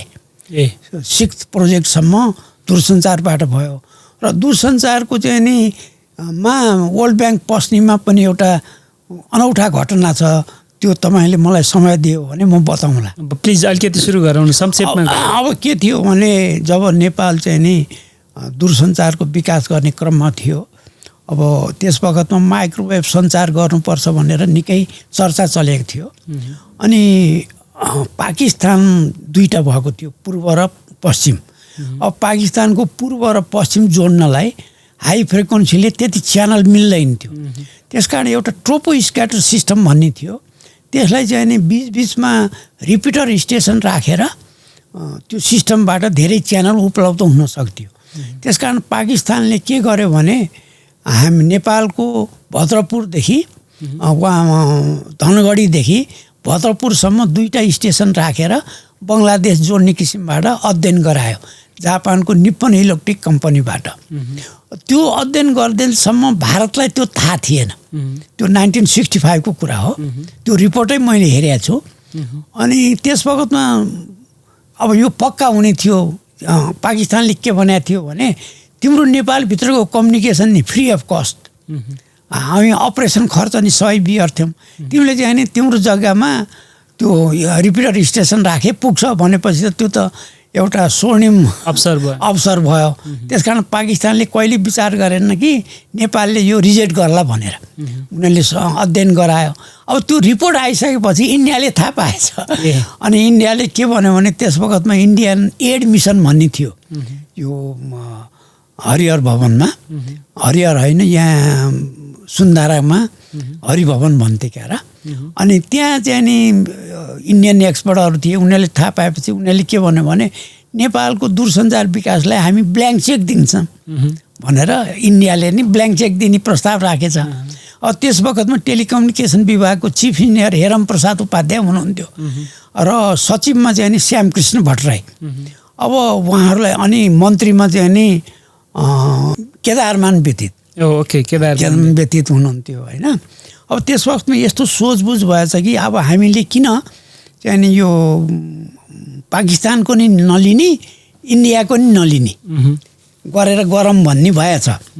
अब त्यसपछि चाहिँ नि कुरा के भयो भने अब त्यो गर्नलाई त कसैको सहयोग चाहियो। त्यस कारण वर्ल्ड ब्याङ्क पनि हामीलाई सहयोग दिनलाई तयार थियो। अनि तर वर्ल्ड ब्याङ्कलाई सहयोग माग्नलाई त्यस्तै किसिमको प्रपोजल बनाउनु पर्थ्यो। अब अनि त्यो प्रपोजल बनाउनलाई एक्सपर्टहरू कहाँबाट ल्याउने भन्दाखेरि चाहिँ नि आइटियूबाट उपलब्ध हुने सम्भावना थियो र आइटियूबाट एक्सपर्ट नि मगाइयो। उसले प्रपोजल नि बनायो। अनि चाहिँ त्यो प्रपोजल वर्ल्ड ब्याङ्कमा पठाएपछि वर्ल्ड ब्याङ्कले यहाँ मिसन पठाएर हामीलाई लोन दियो। त्यो भारतको ब्ल्याङ्क चेक भनेको के थियो? के थियो भने जति काम गरे पनि पैसा सबै बिहोर्ने उसले नेपालको। अनि त्यो किन रिजेक्ट गर्यो? होइन, अब पाकिस्तानको प्रपोजल नि राम्रै थियो। अब पाकिस्तानलाई दिए इन्डिया रिसाउने, इन्डियालाई दिए पाकिस्तान रिसाउने। अब पाकिस्तानलाई नि पहिले विश्वास थियो कि उसको नि पूर्वी पाकिस्तान र पश्चिम जोड्नु थियो। त्यो नेपालको भूभाग भएर धनगढीदेखि भद्रपुर भएर जोड्दा बङ्गलादेश नै जोडिन्थ्यो। अहिलेको बङ्गलादेश त्यस वखतमा पूर्वी पाकिस्तान। अब त्यो गर्दाखेरि दुवै रिसाउने भए नि, भारतलाई दिए इन्डिया पाकिस्तान रिसाउने। त्यस बखतको त्यस्तो राजनीति थियो र त्यस बखतमा चाहिँ नि हामीले वर्ल्ड ब्याङ्कको भनेपछि त उनीहरूले ब्लेम गर्न पाएन। ठिक छ। अब म फेरि पनि तपाईँसँग एकचोटि, मैले 2चोटि 3चोटि विषय उठाइसकेँ, फेरि पनि एकचोटि म तपाईँसँग जोडिन चाहेँ। हजुर। खास गरी हामीले, म चाहिँ 56 सालमा काठमाडौँ आएको। त्यति बेलादेखि नै मलाई के अनुभूति थियो भने टेलिफोन पाउन चाहिँ सजिलो काम थिएन। भनेको 2060सम्म पनि जति बेला प्राइभेट सेक्टरको मोबाइल अपरेटर आयो र उसले एकदमै सहज ढङ्गले सिमहरू वितरण गर्न थाल्यो, त्यसपछि मात्रै हो नेपालमा टेलिफोन मागेको बेलामा पाउन थालेको। भनेको त्यो लगभग 60 को दशकपछि मात्रै हो। अब तपाईँ त 2024देखि टेलिफोन सेवामा प्रवेश गर्नुभएको, 2016 सालदेखिको चर्चा गऱ्यौँ। 2016 सालदेखि सुरु गरेर टेलिकम्युनिकेसन सर्भिसमा हामी मेहनत गरेर 2060सम्म पनि पब्लिकले भनेको सर्वसाधारणले मागेको अवस्थामा टेलिफोन दिन नसक्ने अवस्था किन रह्यो? त्यो चाहिँ झन्डै 4 दशकसम्म पनि त्यो अवस्थामा हामी किन गुज्रियौँ? खास गरेर किनभने टेलिकम सेक्टरले प्रायोरिटी पाएको थिएन। टेलिकम सेवालाई लग्जरियस सेवा मानिन्थ्यो। अब विश्वमा चाहिँ नि टेलिकम्युनिकेसन सेवालाई इसेन्सियल सेवा भन्ने कुरा, अति आवश्यक सेवा भन्ने चाहिँ 1985 मा मेटलाइन कमिसन भन्ने आइटियूले स्थापना गर्यो। त्यस बेला चाहिँ यो टेलिकम्युनिकेसन सर्भिस चाहिँ मोस्ट इसेन्सियल सर्भिस भनेपछि अनि गभर्मेन्टले प्रायोरिटी दिन थाल्यो। अब तपाईँलाई भनौँ पहिले त सञ्चार मन्त्री हुन नि कोही चाहँदैन थिए, किनकि त्यसमा नेपालमा सञ्चार मन्त्री भयो भने डम्प गरे भनेर हुँदैन थियो। अहिले चाहिँ नि सञ्चार मन्त्री हुनलाई त तछाड मछाड हुन्छ। त्यसको कुन मन्त्रीको पाला पछि यो भयो यस्तो तछाड मछाड? अब जनरली तछाड मछाड हुनलाई त यो पहिले त यो 46 साल पछि नै हो। त्यस वखतसम्म त राजाको शासन थियो। अब त्यस वखतमा त राजाले छानेरै राख्थे। तर नेपालको पहिलेको सञ्चार मन्त्री भद्रकाली मिश्र 7 साल पछिको। त्यस कारण धेरै जसो तराईकै मन्त्री थिए सञ्चार क्षेत्रमा। र खास गरेर वर्ल्ड ब्याङ्कको सुरु भएको चाहिँ नि चतुर्भुज प्रसाद सिंह मन्त्री हुँदाखेरि र यो एकजना गिरी रुद्रप्रसाद गिरी हुँदाखेरि सुरु भएको हो। र मलाई के लाग्छ भने यो क्रमै यस्तो हो र योजना आयोगले फन्ड छुट्याउँथ्यो। टेलिकममा चाहिँ नि आवश्यकता परे पनि फन्ड चाहिँ नि त्यति भन्दा बढी खर्च नगर्नु भन्ने थियो सिलिङ।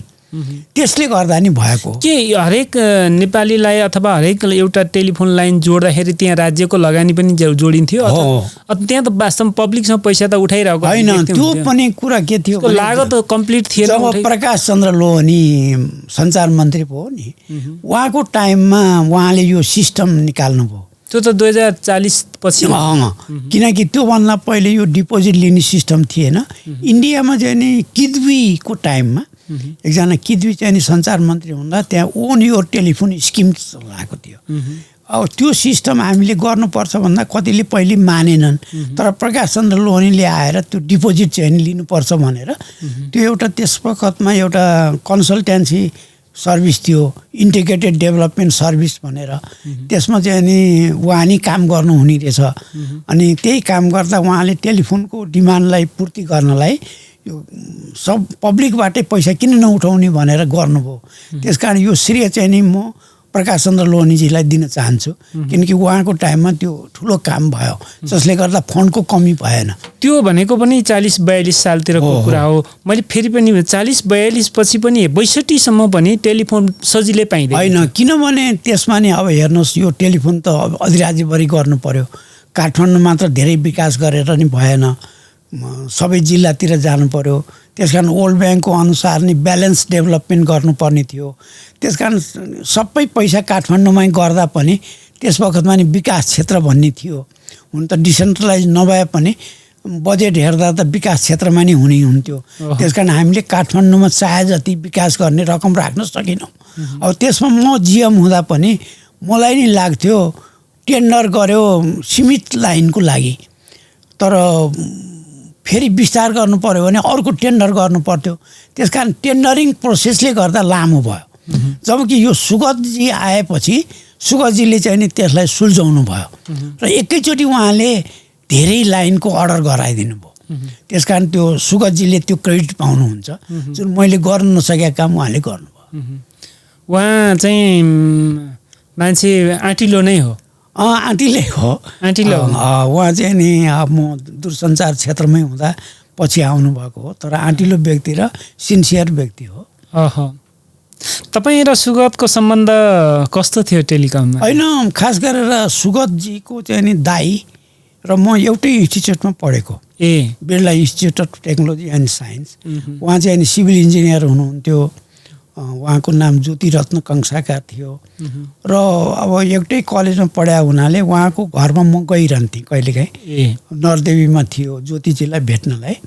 अनि त्यस वखत सम्पर्क भएको थियो। अब सुगतजी पढेर म दूरसञ्चारमा त्यस वखतमा चिफ इन्जिनियरको पदमा एक्टिङ जस्तो भएको थिएँ। अनि त्यस वखतमा आउनुभएको थियो र ज्योतिजीले मलाई मेरो भाइले नि पढेर आएको छ, यसलाई यहाँ राख्नुहोस् पर्यो भन्नुभयो।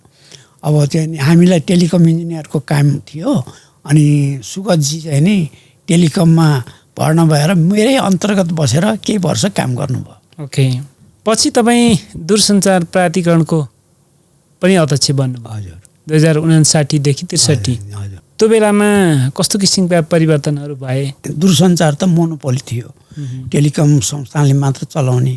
तर वर्ल्ड ब्याङ्कले पनि एउटा के भनेको थियो भने अब यो वर्ल्ड ब्याङ्कको सहयोग नि उपलब्ध हुँदैन, अब यसको लागि चाहिँ नि निजी क्षेत्रलाई गार्नुपर्छ र विश्वको ट्रेन्ड पनि निजी क्षेत्र ल्याउने नै थियो।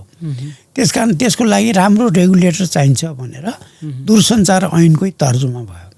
अब त्यो दूरसञ्चारको ऐनको तर्जुमा हुँदाखेरि मन्त्रालयमा त्यस वखतमा सचिव हुनुहुन्थ्यो भोजराज पोखरेल र दूरसञ्चारबाटै मभन्दा सिनियर भूपराज पाण्डित पनि काजमा जानुभयो र त्यहाँ चाहिँ नि दुईजनाको प्रयासले दूरसञ्चार ऐन पनि तयार भयो, ड्राफ्ट तयार भयो। त्यसमा डेनमार्क सरकारको झन्डै 17-18 करोडको सहयोग छ।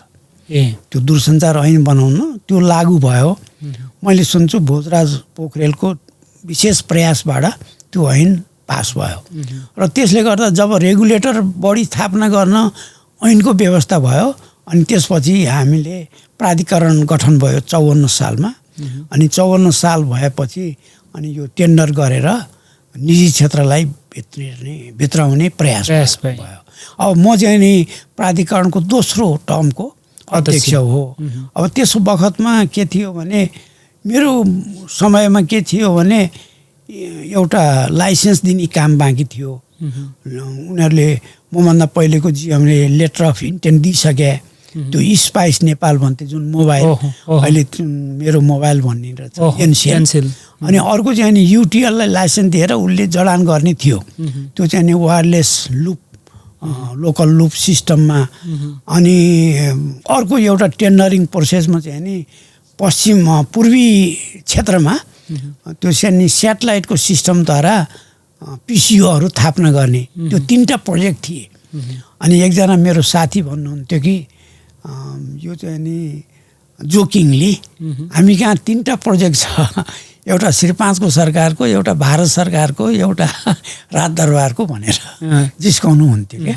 अनि किनभने युटिएल चाहिँ नि भारत सरकारकै, अनि अब यो हाम्रो नेपाल टेलिकमको विकासको चाहिँ नि नेपाल टेलिकम चाहिँ नि नेपाल सरकारको। अनि त्यसमा चाहिँ नि सारा यो एनसिएलको मा चाहिँ नि राजाको सम्बन्धित समेत इन्भल्भ भएको हुनाले उहाँको ज्वाइँहरू हजुर राजबहादुर शाह उहाँ पनि इन्भल्भ जस्तो अब के कति उसमा भन्ने थाहा थिएन, तर उहाँ संलग्न हुनुहुन्छ भन्ने कुरा थाहा पाएको थिएँ मैले।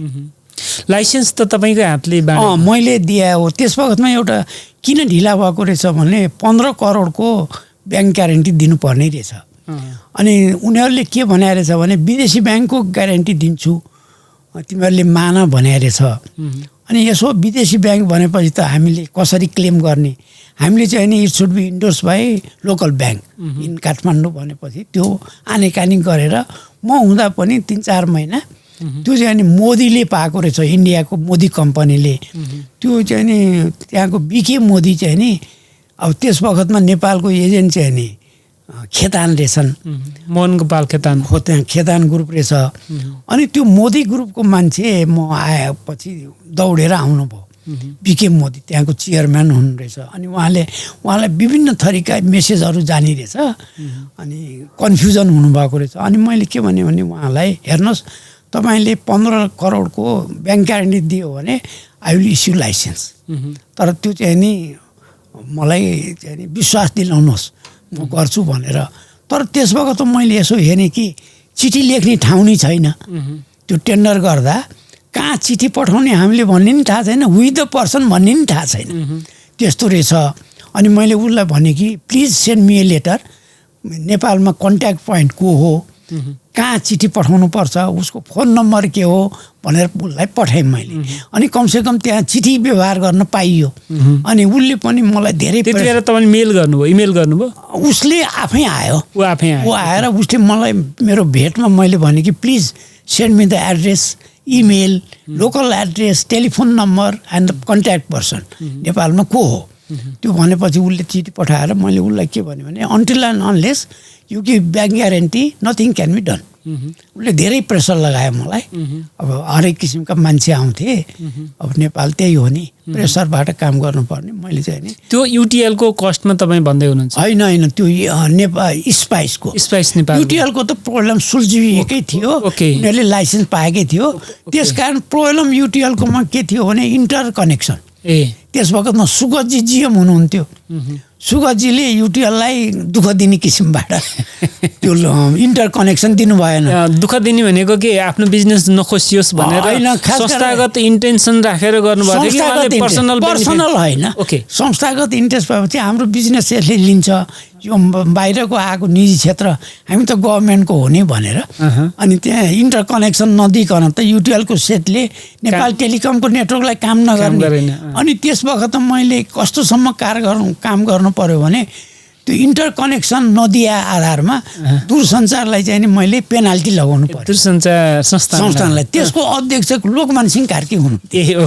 अनि लोकमान सिंह कार्की अध्यक्ष भएको समितिलाई मैले ₹1 पेनाल्टी लगाएको होइन। तर मलाई लाग्यो कि लोकमान सिंह कार्की रिसाउनु होला भन्ने थियो, तर उहाँ संयोगले रिसाउनु भएन। त्यसकारण मै हो पहिलो प्राधिकरणको अध्यक्ष जसले दूरसञ्चारलाई पेनाल्टी लगाएको थिएँ। तर पछि चाहिँ नि त्यहाँ पुनरावेदन अदालतमा गएर त्यो पेनाल्टी माफी गराए। अनि स्पाइस नेपालको लोकल एजेन्ट चाहिँ मोहन गोपाल खेतान भनेर उनीहरूले लेखेर दिए। मोहन गोपाल खेतान भनेर खेतान ग्रुप भनेर दिए। अनि त्यस वखतमा यहाँ स्पाइस नेपाल अफिसै खडा भएको। त्यस कारणले यो मोहन गोपाल खेतान भन्ने नि थिएन। अनि त्यो खेतान ग्रुप स्पाइस नेपालबाट कसरी एक्जिट भयो?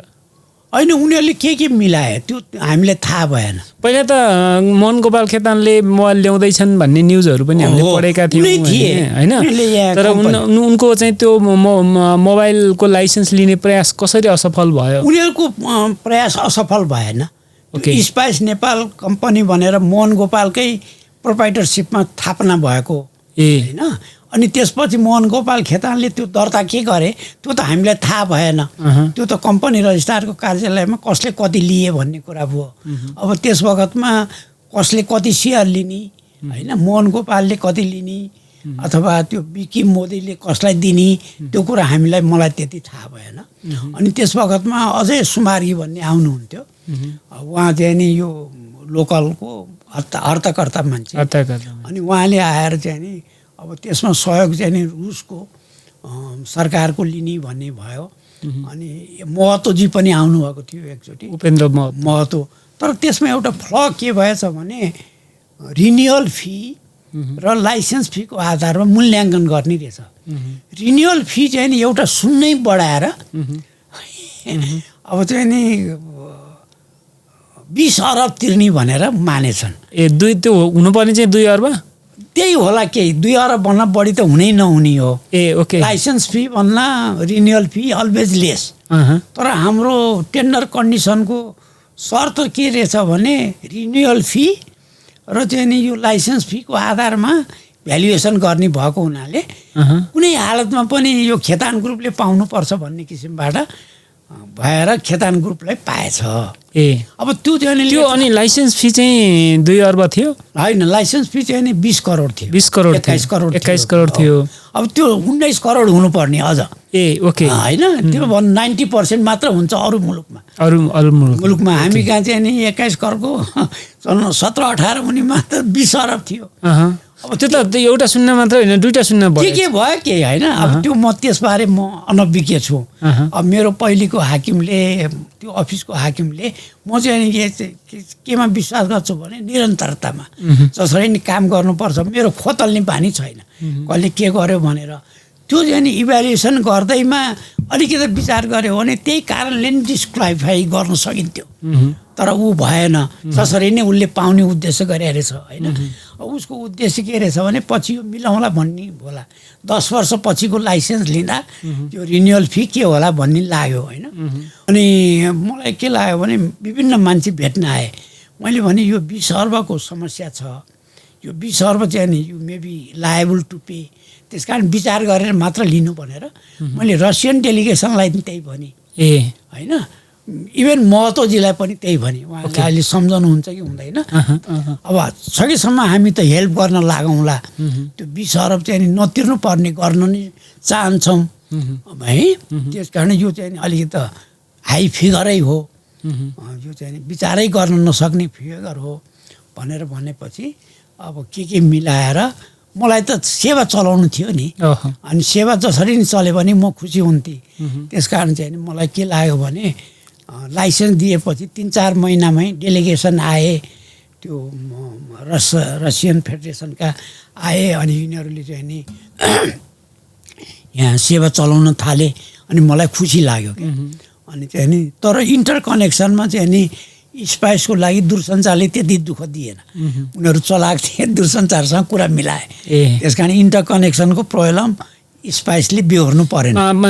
लिगली त बेहोर्नु परेन, तर प्र्याक्टिकल लाइफमा त जस्तो त्यति बेला मेरो मोबाइल ब्रान्डबाट थियो, मेरो मोबाइलबाट नमस्तेमा चाहिँ जानलाई बेला बेलामा डिस्टर्ब चाहिँ भइरहन्थ्यो र मेरो मोबाइलवालाहरूले धेरै कम्प्लेन गर्थे कि हामीलाई चाहिँ नेपाल टेलिकमले एक्सेस दिएन भनेर। तर त्यो प्रब्लम पछि सुल्झिँदै गयो र ऊ पनि पपुलर हुँदै गयो अनि त्यहाँ चाहिँ नि विभिन्न किसिमको सुधार हुँदै गयो, दूरसञ्चारले नि बुझाए।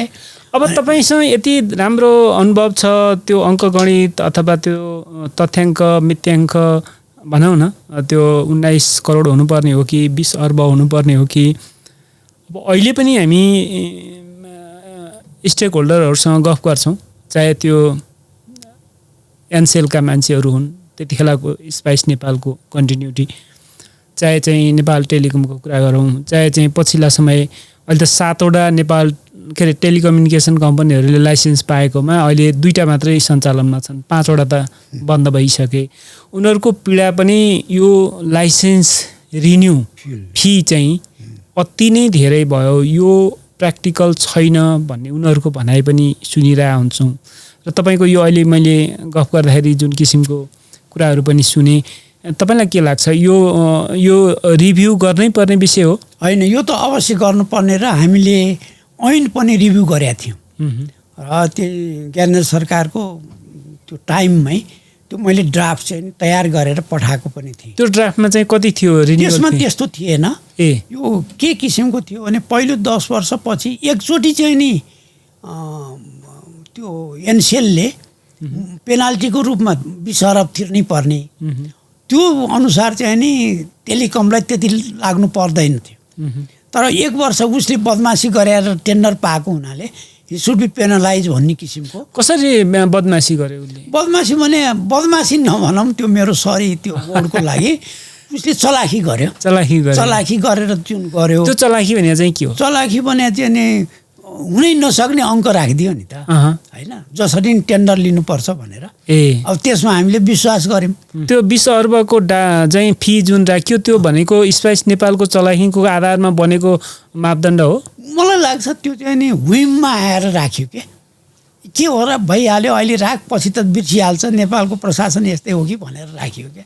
तर त्यो रियलिस्टिक थिएन र हामीलाई नि त्यो लागेको थिएन। त्यसकारण हामीले चाहिँ नि मैले के विचार गरेको थिएँ भने त्यसलाई चाहिँ नि सुल्झाउनै पर्छ। मलाई अझै यसमा चाहिँ थप जिज्ञासा बढेर गयो। हजुर। यो चाहिँ सरकारको सुझबुझ, नेपालको इकोनोमीको साइज, ब्युरोक्राट्सहरूको अन्डरस्ट्यान्डिङ अथवा दूरसञ्चार प्राधिकरणको संस्थागत अध्ययन पछिको रिपोर्टको आधारमा यो सञ्चालन के अरे लाइसेन्स फी चाहिँ 20 अर्ब राखिएको थियो कि यो हाउइमै? होइन, 20 अरब भन्ने कहीँ राखिया थिएन, त्यो उनीहरूले राखेको थियो, होइन।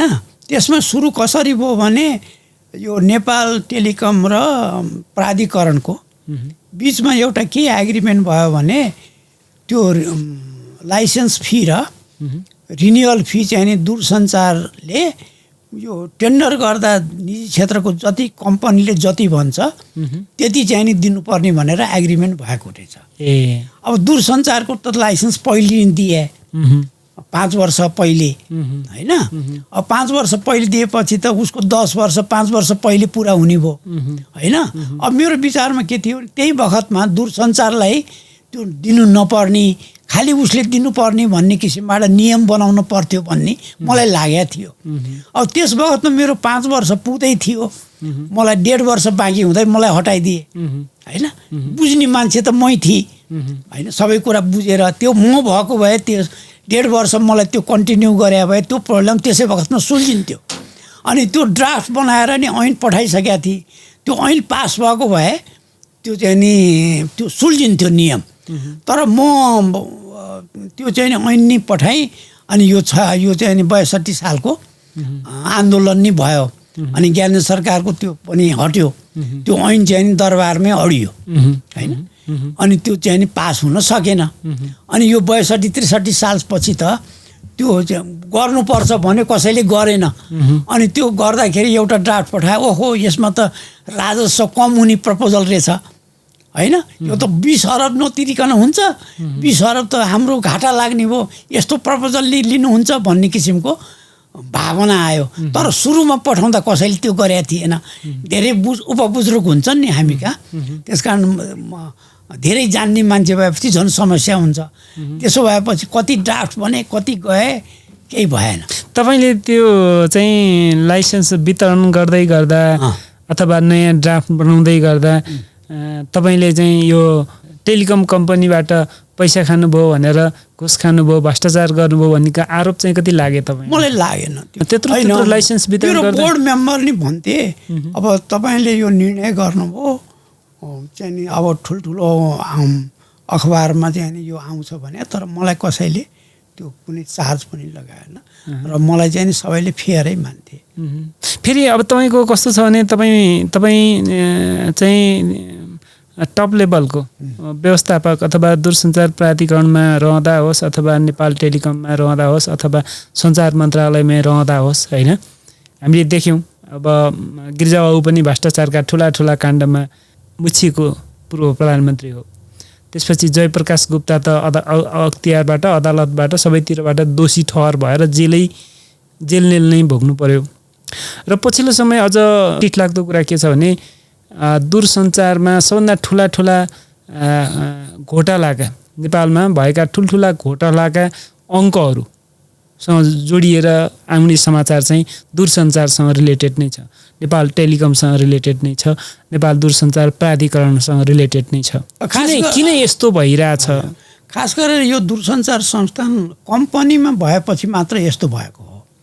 कम्पनी हुनुभन्दा पहिले हुन त सुगत रत्न कंसाकार संस्थानको लास्ट जिएम र कम्पनीको फर्स्ट जिएम म्यानेजिङ डाइरेक्टर सुगत हो।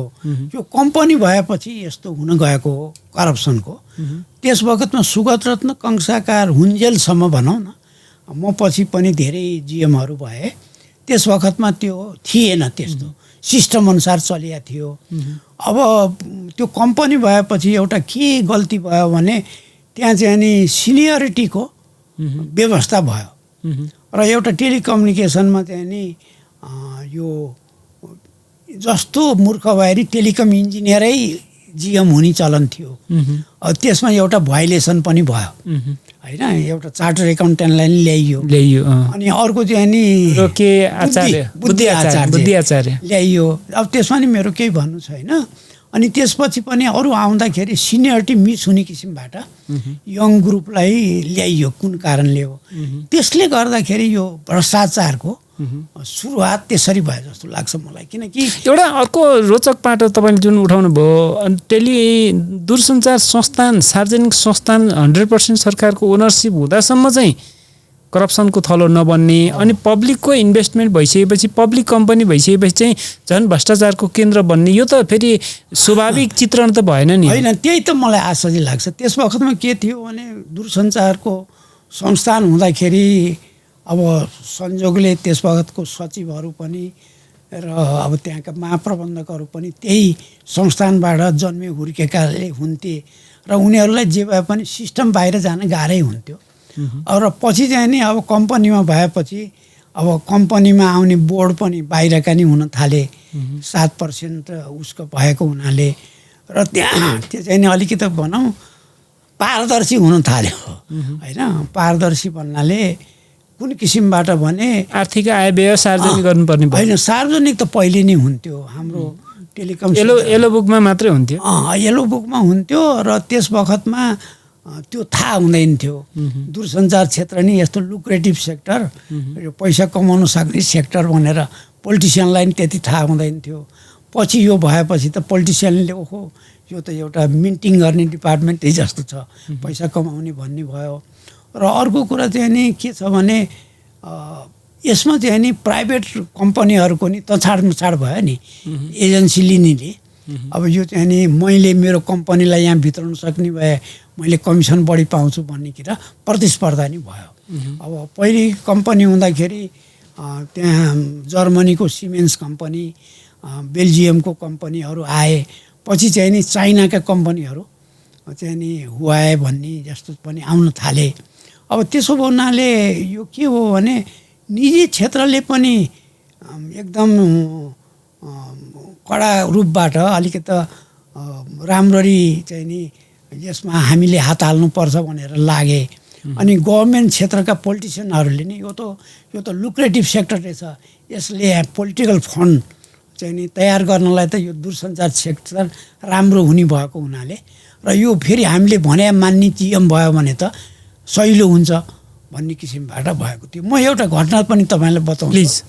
म मन्त्रालयमै हुँदा मलाई एक दिन चाहिँ नि बेलुका एकजना बहालवाला मन्त्रीले फोन गर्नु पर्यो। उहाँले मलाई घरमा बोलाउनु भयो, म घरमा गएँ। अब मन्त्रीजीको नाम त भन्न चाहन्न। अनि त्यहाँ मलाई भन्नुभयो तपाईँलाई हामीले जिएम बनाउँदैछौँ, तपाईँले सहयोग गर्नु पर्यो भन्नुभयो। उहाँले मैले भने कस्तो सहयोग गर्नुपर्ने भन्दाखेरि उहाँले के भन्नुभयो भने त्यो प्रोप्राइटरी सामान मगाउने रहेछ, तपाईँहरूले त्यस्तोमा अलिकति पैसा बढाएर कोट गर भनेर भन्नु पर्यो होइन। अनि त्यो गर्न त केही छैन, हामीलाई पोलिटिकल फन्ड मिल्छ, तपाईँलाई नै भइहाल्छ भन्नुभयो। अनि मैले भने मभन्दा त्यहाँ जुन जिएमको कुर्सीमा हुनुहुन्थ्यो उहाँको मलाई चालचलन थाहा थियो। मैले भने मन्त्रीजी यो काम त उहाँले गर्नुहुन्छ, मबाट त झन् यो हुँदैन, तपाईँहरूलाई त पश्चाताप हुन्छ, यो काम बरु उहाँबाटै गराउनुहोस्, मबाट हुँदैन भनेर म बिदा मागेर आएँ। तपाईँ के हुनुहुन्थ्यो त्यतिखेर? म त्यस वखत मन्त्रालयमा काजमा थिएँ। काजमा हुनुहुन्थ्यो है। अनि मैले त्यो रिजेक्ट गरेँ किनकि यो मेरो पुरा दिलले भनेको कुरा हो, त्यस्तो पनि हुने रहेछ क्या। अनि मैले चाहिँ नि आई रिजेक्टेड द्याट, त्यो चाहिँ नि म मानिनँ र चाहिँ नि त्यसरी चाहिँ नि। तपाईँले जस्तो पञ्चायतकालीन समयमा पनि झन्डै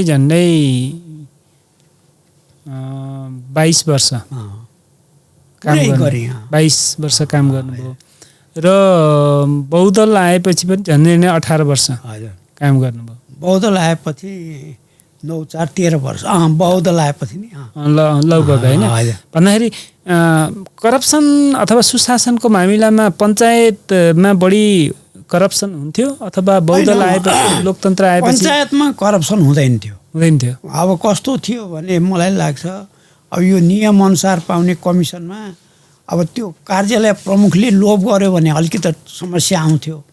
कार्यालय प्रमुखले लोभ नगर्यो भने त्यो पोलिटिकल फन्ड के मिलाउँथे त्यो हुँदैन थियो क्या। त्यस वखतमा पञ्चायतकालमा चाहिँ नि जुन 1 करोड पर्ने प्रोजेक्टको 90 लाखको चाहिँ नि सामान आउँथ्यो र काम हुन्थ्यो। त्यो 10 लाख चाहिँ नि कहाँ बाँडिन्थ्यो त्यो केही थिएन। तर यो बहुदल आएपछि के हो भने 1 करोडको प्रोजेक्ट चाहिँ 2 करोड हुन थाल्यो। अनि त्यहाँ चाहिँ नि भ्रष्टाचार सुरु भयो। त्यस कारण त्यो 10% पुग्ने काम अब काम चाहिँ नि 90 लाखको हुने अनि चाहिँ नि 2 करोडको लगानी हुने, त्यो चाहिँ नि मैले खास गरेर यो बहुदल आएका सरकारहरूमा त्यो देखेँ। यो जुन पछिका सरकारमा त त्यो 3 गुणासम्म बढ्यो। तर सबभन्दा दुःख लाग्दो कुरा त्यही हो। यहाँ त मैले कतिसम्म सुनिरहेको छु भने 7-8 अर्बको प्रोजेक्टलाई एकैचोटि 70 अर्ब बनाइदिए। हजुर, अब त्यही हुने भयो।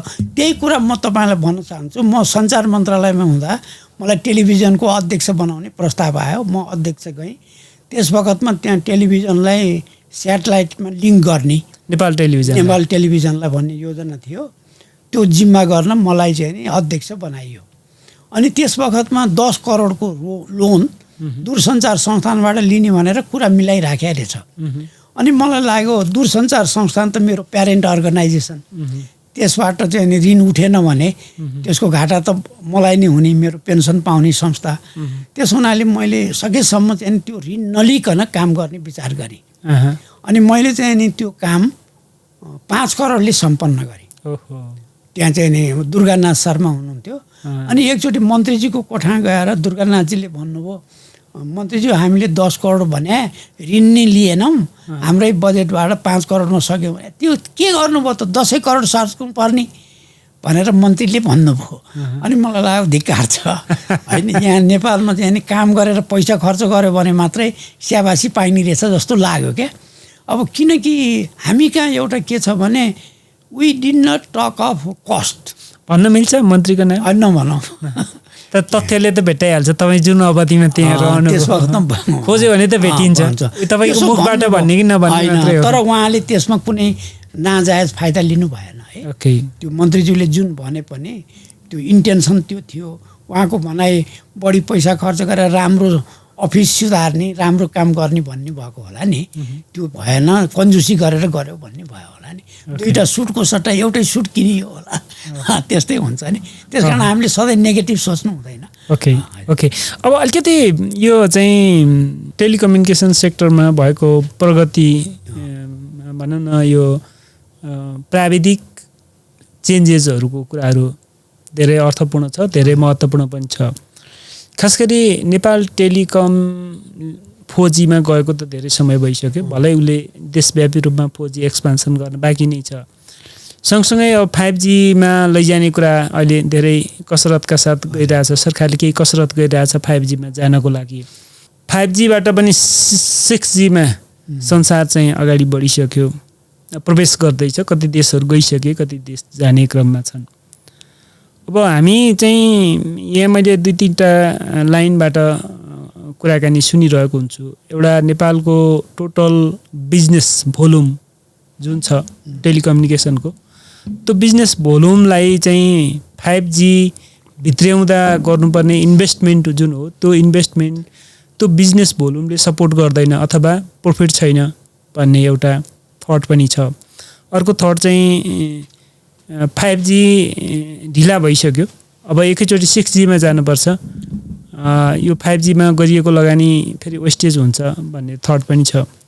अर्को अब 5G त जान सकेको छैन, 6G कहिले ल्याउने हो कहिले ल्याउने हो। यहाँ 5G नल्याउँदाखेरि धेरै किसिमका सेवाहरू स्तर वृद्धि गर्न समाजलाई, चाहे त्यो हेल्थ सेक्टरमा होस्, चाहे एग्रो सेक्टरमा होस्, चाहे चाहिँ फाइनेन्सियल सेक्टरमा होस्, चाहे एभिएसन सेक्टरमा होस्, 4G बाट 5G मा नजाँदाखेरि कतिको डेभलप भनेको विकसित प्रविधिहरूलाई नेपालको सोसाइटीले एडप्ट गर्नु पनि सकिरहेको छैन। त्यो कारणले सकेसम्म छिटो 5G लानुपर्छ भन्ने थटहरू पनि मैले सुनिरहेको हुन्छु। हजुर, तपाईँलाई के लाग्छ यो 5G कसरी अगाडि बढ्नुपर्छ? 6G मा नेपाल कसरी जान्छ? 5G मा कसरी जान्छ? यो जानुपर्ने विषय हो होइन? 4G मै रमाउन सकिन्छ कि सकिँदैन कि? अब यसमा अलिकति मेरो चाहिँ नि म अलिकति कन्जर्भेटिभ छु के। हजुर। अब हुन त मेरो ग्रामीण ब्याकग्राउन्डले होला। अब कस्तो हुन्छ भने एकचोटि राजा त्रिभुवनले नेपाली जनताले के दुध र भात नै खान पाउँदैनन् भने जस्तै हो। न्यू टेक्नोलोजी चाहिन्छ, विकास चाहिन्छ, तर विकासको नाम भनेर त्यसलाई सस्टेनेबल गर्न सक्ने नसक्ने हेर्नुपर्छ जस्तो लाग्छ। अब जति 4G ले दिन सक्थ्यो त्यो सबैतिर पुऱ्याएर 5G चाहिँ नि प्रयोग गरे नि हुन्थ्यो क्या। तर यहाँ चाहिँ नि के भयो भने अध्ययन गर्ने काम भएन। त्यो हाम्रो सोसियल एक्सपर्टहरूले, सोसल साइन्टिस्ट भनौँ न, उहाँहरूले हेर्नु पर्यो कि हामीले कति जनसङ्ख्यालाई सुविधा दिने। अहिले यो जति न्यू टेक्नोलोजी र न्यू डेभलपमेन्ट छ नि, त्यसले चाहिँ नि डिजिटल डिभाइड ग्याप चाहिँ नि झन् बढ्छ। धनी धेरै धनी, गरिब झन् गरिब होइन। त्यस कारण यो त गभर्मेन्टको पोलिसी हुनुपर्छ नि त।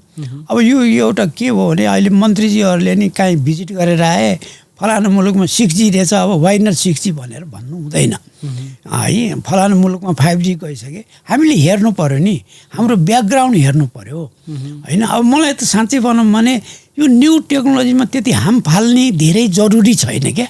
पहिले भएको सिस्टम राम्रो गरौँ। अब तपाईँले भन्नुहुन्छ अहिले 4Gले नि तपाईँले केही अप्ठ्यारो पारेको छ त छैन होला।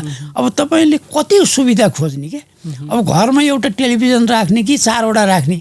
अहिले मैले बुझेसम्म चाहिँ जस्तो पब्लिक लेभलमा 5G को आवश्यकता छ कि छैन एउटा पाटो हो, तर सर्भिस प्रोभाइडरहरूले चाहिँ 5G को डिमान्ड गरिसके। जस्तो 5G को सर्भिसको मैले किन पनि कुरा गर्छु भने जस्ट खास गरी हेल्थ सेक्टरमा केही गम्भीर किसिमका ट्रिटमेन्टहरू, अपरेसनल ट्रिटमेन्टहरू, इक्विपमेन्टहरूको प्रयोग आइसक्यो, जुन इक्विपमेन्ट 5G नेटवर्कभित्र मात्रै चल्छ, 4G मा चल्दैन। भनेपछि त हामी त त्यो विश्व जुन समाज जुन विकसित भएर गइरहेछ, इभन अब अहिले चाहिँ मैले सुनिरहेको छु एग्रोमा प्रयोग गरिने विभिन्न किसिमका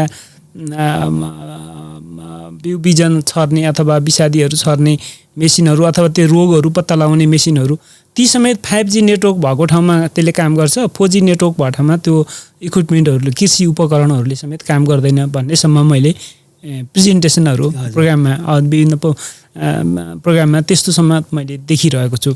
भन्दाखेरि हामी फेरि अब जुन किसिमको विकसित सुविधा लिन, हामीले हस्पिटलमा त्यो सुविधा लिन सक्दैनौँ, हामीले चाहिँ एउटा चाहिँ कृषि फर्ममा चाहिँ त्यो किसिमको सुविधा लिन सक्दैनौँ भने त फेरि देश त पछाडि पर्छ नि त, होइन? एउटा मोबाइल चलाउन मात्रै 4G 5G अथवा टिभी हेर्न मात्रै 5G को कुरा त रहेन नि यहाँ, होइन? यो कुरा म मान्दछु। अघि नै मैले भने म अलिकति कन्जर्भेटिभ छु, किनभने हेर्नुहोस् कस्तो छ भने मलाई सधैँ सोल्टीमा गएर डिनर लन्च ब्रेकफास्ट खान मन लाग्छ, तर आई क्यानट एफोर्ड, मैले घरैमा खानुपर्छ कि। त्यस कारण अब हामीले त्यो सधैँ डिनर सोल्टीमा खाने समाजको लागि हेर्ने कि घरमै चाहिँ नि दाल रोटी खाने समाजलाई वृद्धि गर्ने भन्ने नि हेर्नु पऱ्यो क्या। अब हुन त हो न्यू टेक्नोलोजी आएपछि अहिले तपाईँ देख्नुहुन्छ कि न्यू टेक्नोलोजी सम्हाल्ने म्यान पावर नि हुनु पऱ्यो, शिक्षित पनि हुनु पऱ्यो। अहिले जुम्लामा तपाईँले चाहिँ नि नयाँ 5G चलाउनु भयो, इक्विपमेन्ट चल्यो, त्यहाँ मेन्टेनेन्स गर्ने त्यहाँ म्यान पावर नै हुँदैन। त्यस कारण यो के छ भने यो सबै गर्न पूर्वाधार शिक्षा हो, इलेक्ट्रिसिटी हो, होल इकोसिस्टम पनि डेभलप गर्नु पर्यो, टेक्नोलोजी मात्रै भएन।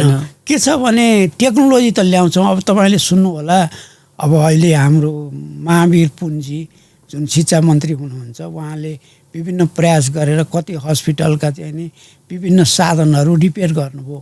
अब एउटा हामी त्यति नै गर्न सक्दैनौँ, त्यसको मेन्टेनेन्स कन्ट्र्याक्ट नै दिए भइगयो नि, अलिकति पैसा बढी लाग्थ्यो, चल्न त चल्थ्यो नि। त्यस कारण हामीहरू यो के भन्छु, मलाई चाहिँ नि अल्प ज्ञान नै हो कि यो चाहिँ नि हाम्रो प्रशासकहरूमा, होइन? अथवा उहाँहरूले यो झाडा शब्द झाडा तिर्या हो कि, होइन? यस्तो किन हुन्छ? न्यू टेक्नोलोजीको विरोधी म होइन, जानुपर्छ। तर मलाई लाग्छ साँच्ची भनौँ भने न्यू टेक्नोलोजी सुरु गर्ने एउटा कार्यालय प्रमुखमा मै पर्छु, किनकि पहिलो सोलर सिस्टमबाट आकाशवाणी चलाउने मै चिफ इन्जिनियर भएको बेला हो। त्यो चाहिँ नि दमौलीबाट सुरु गरे। त्यस बखतमा सोलर सिस्टम गभर्मेन्टले लाइसेन्स नदिएर त्यसै पढिराखेको थियो, होइन? अनि डिजिटल सिस्टममा पनि तपाईँले त्यो 1982तिरको अखबार हेर्नु पर्यो भने इन्डियामा नभएको सिस्टम नेपालमा ल्याउने गऱ्यो भनेर म र मेरो हाकिमको कति विरोध भइराखेको हुन्थ्यो क्या। त्यस हुनाले न्यू टेक्नोलोजी चाहिँ नि के हुन्छ भने त्यसलाई वरदानको रूपमा बदल्नु पर्यो, अभिशाप होइन। तर हामी कहाँ चाहिँ नि अहिले देखिहाल्नुहुन्छ, अब यो अहिले यही मोबाइलहरू पनि सबै गाउँतिर गएर हेर्नुहोस् त, त्यो फेसबुकको कारणले कति चाहिँ नि साइबर क्राइम भइराखेको छ, तर त्यसले चाहिँ नि त शिक्षामा त केही भएको छैन। त्यस कारण हामीले त्यो हेर्नु पर्यो। मलाई के लाग्छ भने हामीले त्यो प्लानिङमा नि अथवा त्यो डेप्थमा अध्ययन गरेर देशको रिक्वायरमेन्ट अनुसारको प्लानिङ भएन क्या, हामीले नकल गऱ्यौँ। ठिक छ, अलिकति म तपाईँसँग फेरि पनि जोड्न चाहेँ यो सुशासन। हजुर, अहिले त जेनजीहरूले सुशासनको लागि भनेर सिंहदरबार जलाएको अवस्था पनि छ, करप्सनको विरोधमा। अहिले हामी अनौपचारिक ढङ्गले गफ गर्दै गर्दा तपाईँले पाएको असर फिर्ता गरेको कुरा पनि गर्नु। तपाईँले राजा महेन्द्र, वीरेन्द्र, ज्ञानेन्द्र तिनैजनालाई भेट्नुभयो, तिनैजना भोग्नुभयो। राजाबाट, दरबारबाट तपाईँसँग आउने सन्देशहरू त्यो निर्देशनको रूपमा, सुझावको रूपमा, पत्राचारको रूपमा, अथवा तपाईँले 2 घण्टासम्म वीरेन्द्रसँग बसेको कुरा गर्नुभयो, असहमति राख्नुपर्ने विषय कतिका हुन्थे? हुँदैन थिए पटक्कै होइन। एउटा कुरा म भन्छु कि म जस वखतमा चिफ इन्जिनियर थिएँ, त्यस वखतमा चाहिँ नि नेपाल टेलिकम सेक्टरको इन्टरनेसनल सेक्टर बेलायतको केवलाइन वायरलेस कम्पनीलाई सञ्चालन गर्न दिने भन्ने चर्चा थियो। अनि मैले विभिन्न सेमिनारमा जाँदा के बुझेको थिएँ भने international sector is the cash crop. त्यो इन्टरनेसनल सेक्टर चाहिँ नि विदेशीलाई दिएर डोमेस्टिक मात्र चलाउँदा घाटा पर्छ भन्ने विभिन्न अध्ययनबाट विभिन्न एक्सपर्टहरूले भनेको कुरा सुनेको थिएँ। अब नेपालमा पनि त्यो चर्चा चलेर केवलाइन वायरलेसको मान्छेहरू आएर त्यो चाहिँ नि इन्टरनेसनल सेक्टर लिने खोजियो। अब त्यस बखतमा चाहिँ नि भनौँ दरबारकै कुनै अरू व्यक्तिबाट त्यो प्रपोजललाई थ्रो गर्न कोसिस थियो, तर हामीले चाहिँ नि त्यस बखतमा राजा कहाँ त्यो कुरा त्यो एब्सेक्ट हुनु हुँदैन भनेर चाहिँ नि हामीले हाम्रै लेभलबाट हाम्रै साथीहरूमा कोही कसैको रात दरबारमा पहुँच भएको मार्फत पुऱ्याएर त्यो प्रपोजल खारेज भयो। त्यो एउटा घटना छ। भनेपछि दरबारमा पनि बिचौलियाहरूले त आफ्नो स्वार्थ अनुसार गर्ने थिए। त्यो चाहिँ भनौँ राजाको नाम लिएर आफ्नो तरिकाले आफ्नो स्वार्थ पूर्ति गर्ने प्रयास गर्थे। भएपछि त्यो प्रपोजल भएन। अर्को कुरा चाहिँ नि सरकारको चाहिँ नि बेलायत भ्रमण थियो। त्यस वखतमा हामीले एसटिडी आइएसटी सुरु गरेका थियौँ। अनि त्यहाँ चाहिँ नि राजालाई नेपालबाट बेलायतसम्म हटलाइन राख्नुपर्ने भन्ने कुरा आयो। अब हटलाइनको लागि 3-4 लाख रुपियाँ लाग्थ्यो होइन। अनि दरबारमा मिटिङ भयो। अनि त्यस वखतमा त्यहाँबाट डाइरेक्टली डायल हुन्थ्यो, नेपालबाट नि डाइरेक्टली डायल हुन सक्थ्यो लन्डन। अनि मैले सरकारलाई बिन्ती चढाएँ त्यहाँ मिटिङमा, सरकार यो हटलाइन किन चाहियो? यताबाट डायल गर्ने बित्तिकै हुन्छ।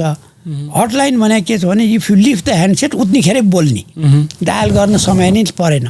यस्तो स्थिति नेपालमा त हुँदैन होइन। मैले त्यो त भनिनँ। भनेपछि त्यो सरकारबाट त्यो हटलाइन क्यान्सिल भयो, म्यानुअली यसरी होइन डायलै गरेर गर्ने भन्ने भयो है। त्यतिसम्म हुन्थ्यो। त्यस कारण दरबारबाट हस्तक्षेप भन्ने कुरा चाहिँ नि मैले भोगिनँ र मलाई चाहिँ दरबारका सचिवहरूले यसो गर उसो गर भनेर भनेनन्। त्यो दरबारको पाटो एउटा रह्यो। अर्को आफूभन्दा माथिल्लो लेभलको ब्युरोक्राट्स नै हुन्थ्यो, पोलिटिसियनहरू हुन्थे होइन, मन्त्री अथवा प्रधानमन्त्री अथवा चाहिँ सचिव सहसचिव, त्यो लेभलबाट चाहिँ कतिको। अब म एउटा भाग्यमानी नि भन्नुपर्छ। त्यो दृष्टिले मेरो टाइममा सचिव भएको र मन्त्री भएकाले मलाई पुरा विश्वास गर्थे। मलाई जहाँ मिटिङमा पठाए पनि मैले भनेको कुरालाई चाहिँ नि केही गर्दैनथे। तपाईँलाई एउटा घटना भनौँ, टाइम छ भने, यो सार्क समिटको टाइममा यो चाहिँ नि टेलिभिजन यहाँबाट ट्रान्समिट गर्ने बलम्बुमा गएर ट्रान्समिट गर्ने फेसिलिटी चाहिएको थियो। त्यो पहिले चाहिँ नि बेलायतको मार्कोनीबाटै त्यो सामान आएको थियो। अनि मैले के विचार गरेको थिएँ भने त्यही कम्पनीबाट लेखियो किन्न पायो भने त चाहिँ नि सजिलो होला भनेर मैले प्रपोजल बनाएँ र त्यो बजेटमा चाहिँ नि गभर्मेन्टको बजेट हुने थियो, त्यो व्यवस्था गरेँ।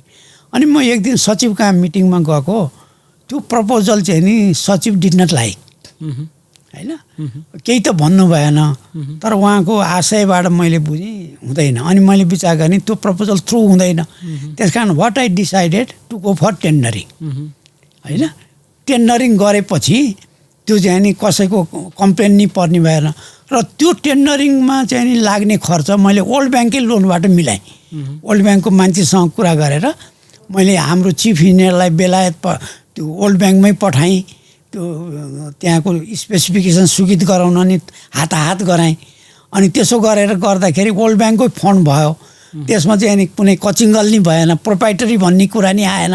यहाँ घुस खाने कुरा त प्रोपाइटरीबाट आउँछ नि, तपाईँले नेगोसिएट गरेर पर्चेस गर्ने कुराबाट। त्यसबाट चाहिँ नि मलाई सचिवहरूले नि पूर्ण विश्वास गर्थे। कहिलेकाहीँ मलाई सचिवज्यू भन्नुहुन्थ्यो तपाईँ काम गर्नै जानुहुन्न, तपाईँ आफूलाई चाहिँ नि त्यो क्रेडिट लिनै जानुहुन्न भन्नुहुन्थ्यो क्या। अब मैले चाहिँ नि यो राष्ट्रलाई फाइदा हुने कुरामा आफूलाई नोक्सान भए पनि म राष्ट्रलाई कसरी फाइदा हुन्छ भनेर सधैँ सोच्थेँ। एटेम्प कति भयो तपाईँलाई चाहिँ प्रभावित पार्ने, तपाईँलाई लोभ्याउने र आफ्नो पक्षमा निर्णय गराउने प्रयास चाहिँ होइन, मलाई त्यस्तो त सधैँ हुन्थ्यो। ए म क्षेत्रीय कार्यालयमा रिजनल म्यानेजर हुँदा अब हरेक दिन मन्त्री कहाँ म कुन दिन जान्छु भनेर मलाई घरमा आएर समेत सोध्थे। किनकि म मन्त्री कहाँ गएको बेला मन्त्रीलाई भनाउनलाई सजिलो हुन्छ भनेर। र मलाई चाहिँ नि कति भन्थे, तपाईँ चाहिँ नि काहीँ रिसोर्टमा गएर त्यहाँ राति सुत्ने होइन, राति बस्नु पनि भन्थे। तर म चाहिँ नि एउटा भेजिटेरियन मान्छे, यो खास गरेर लिकर पनि नखाने, र मलाई त्यस्तो सोख नि थिएन। त्यसो हुनाले म सबैलाई भेट्थेँ, सबैसँग मेरो रिलेसन थियो, गोप्य कुरा केही हुँदैन थियो। जुन एउटालाई दिन्थेँ अर्कोलाई नि दिन्थेँ, त्यस कारण एउटालाई मात्र दिए पो गोप्य हुन्छ। सबै जानकार दिनुहुने कुरा सबैलाई दिन्थेँ, नदिनु हुने कुरा कसैलाई नि दिन्थेँ। त्यसो गर्दाखेरि सबै पक्षले मलाई मनै पराए जस्तो लाग्छ। डाइरेक्ट अफरहरू त्यस्तो केही होइन, केही आएन। एउटै घटना छ, त्यो अघि मैले भने ग्रिटिङ कार्ड गर्दा, यो म प्राधिकरणमा अध्यक्ष हुँदा एउटा 4वटा असरफी हालेर पाएको रहेछ। अनि त्यो मैले हेरेँ, खाम अलिक गरम भएको हुनाले त्यो खाम नखोलिकन मैले ब्यागमा राखेँ। घर गएर आउँदा चाहिँ नि त्यहाँ त्यो असरफी रहेछ। अनि म दुविधामा परेँ। यो 4वटा असरफी भनेको सुनको कति तौल थियो? त्यही होला 10 ग्रामको अथवा 1 तोलाको होला कि। त्यो मलाई त्यति भएन। अनि त्यस बखतमा सुनको नि त्यति मूल्य थिएन होला, 60,000-60,000 होला, होइन 7-8 हजार हुँदो होला। तपाईँ त्यो बेलामा मोटामोटी 10,000 प्लस थियो। 10,000 भने त्यो 40-50 हजारको होला त्यो। अनि म प्राधिकरणमा अध्यक्ष थिएँ। अनि मलाई लाग्यो त्यस वखत मेरो घरमा श्रीमती नै थिइनन्, माइती गएकी थिइन्। सायद श्रीमती भएको हुनाले श्रीमतीले मलाई राखे हुन्छ भन्थिन् कि होइन, मेरो मन त। तर रातभरि मैले यसो सोचेँ, अनि मलाई लाग्यो कि यो भन्छन् नि यो झुटोलाई चाहिँ नि डिटेक्ट गर्ने मेसिन नै हुन्छ अरे। यदि यसमा काट्न पर्यो भने त्यो कम्पनी त्यस्तै अलिकति थियो। अनि त्यसले त भोलि मेरो त यो मैले लुकाउन सक्दिनँ होला, यो मैले भन्नै पर्छ, यो राम्रो हुँदैन भनेर मलाई भोलि बिहान आयो कि अब म यो फिर्ता गर्छु भने। अनि अफिसमा गएँ, 1 कप चिया खाएँ। अनि मैले सोचेँ त्यो मान्छेलाई फोन गरेर please come to my office for a cup of tea भने। अनि मैले चिया खुवाएर उसलाई भने I got your greeting card, thank you very much, but I do not want to this things भनेर मैले उहाँलाई फिर्ता गरेँ। लिनुभयो? अनि सहजै लिनु?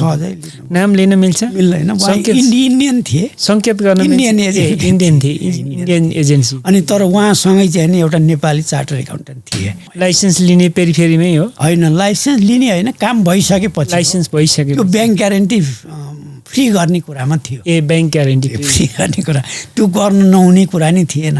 तर ढिलो गरिदिन नि सकिन्थ्यो होइन। त्यो ढिलो गऱ्यो भने चाहिँ नि अलिकति हाम्रो काम गराइ ढिलो भयो भने हामीलाई फाइदा हुन्थ्यो।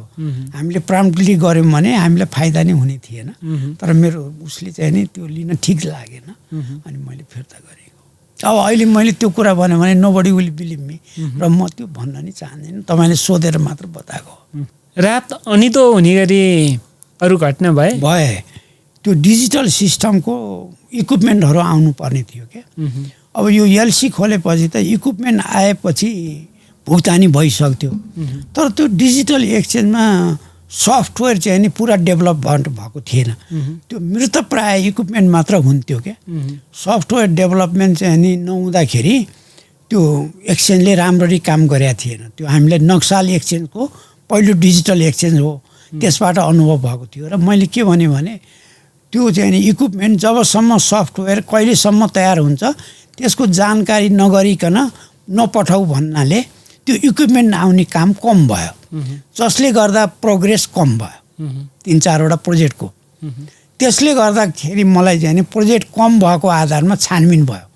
त्यस वखतमा सामान्य प्रशासन मन्त्री चन्दा शाह भन्ने थिइन्।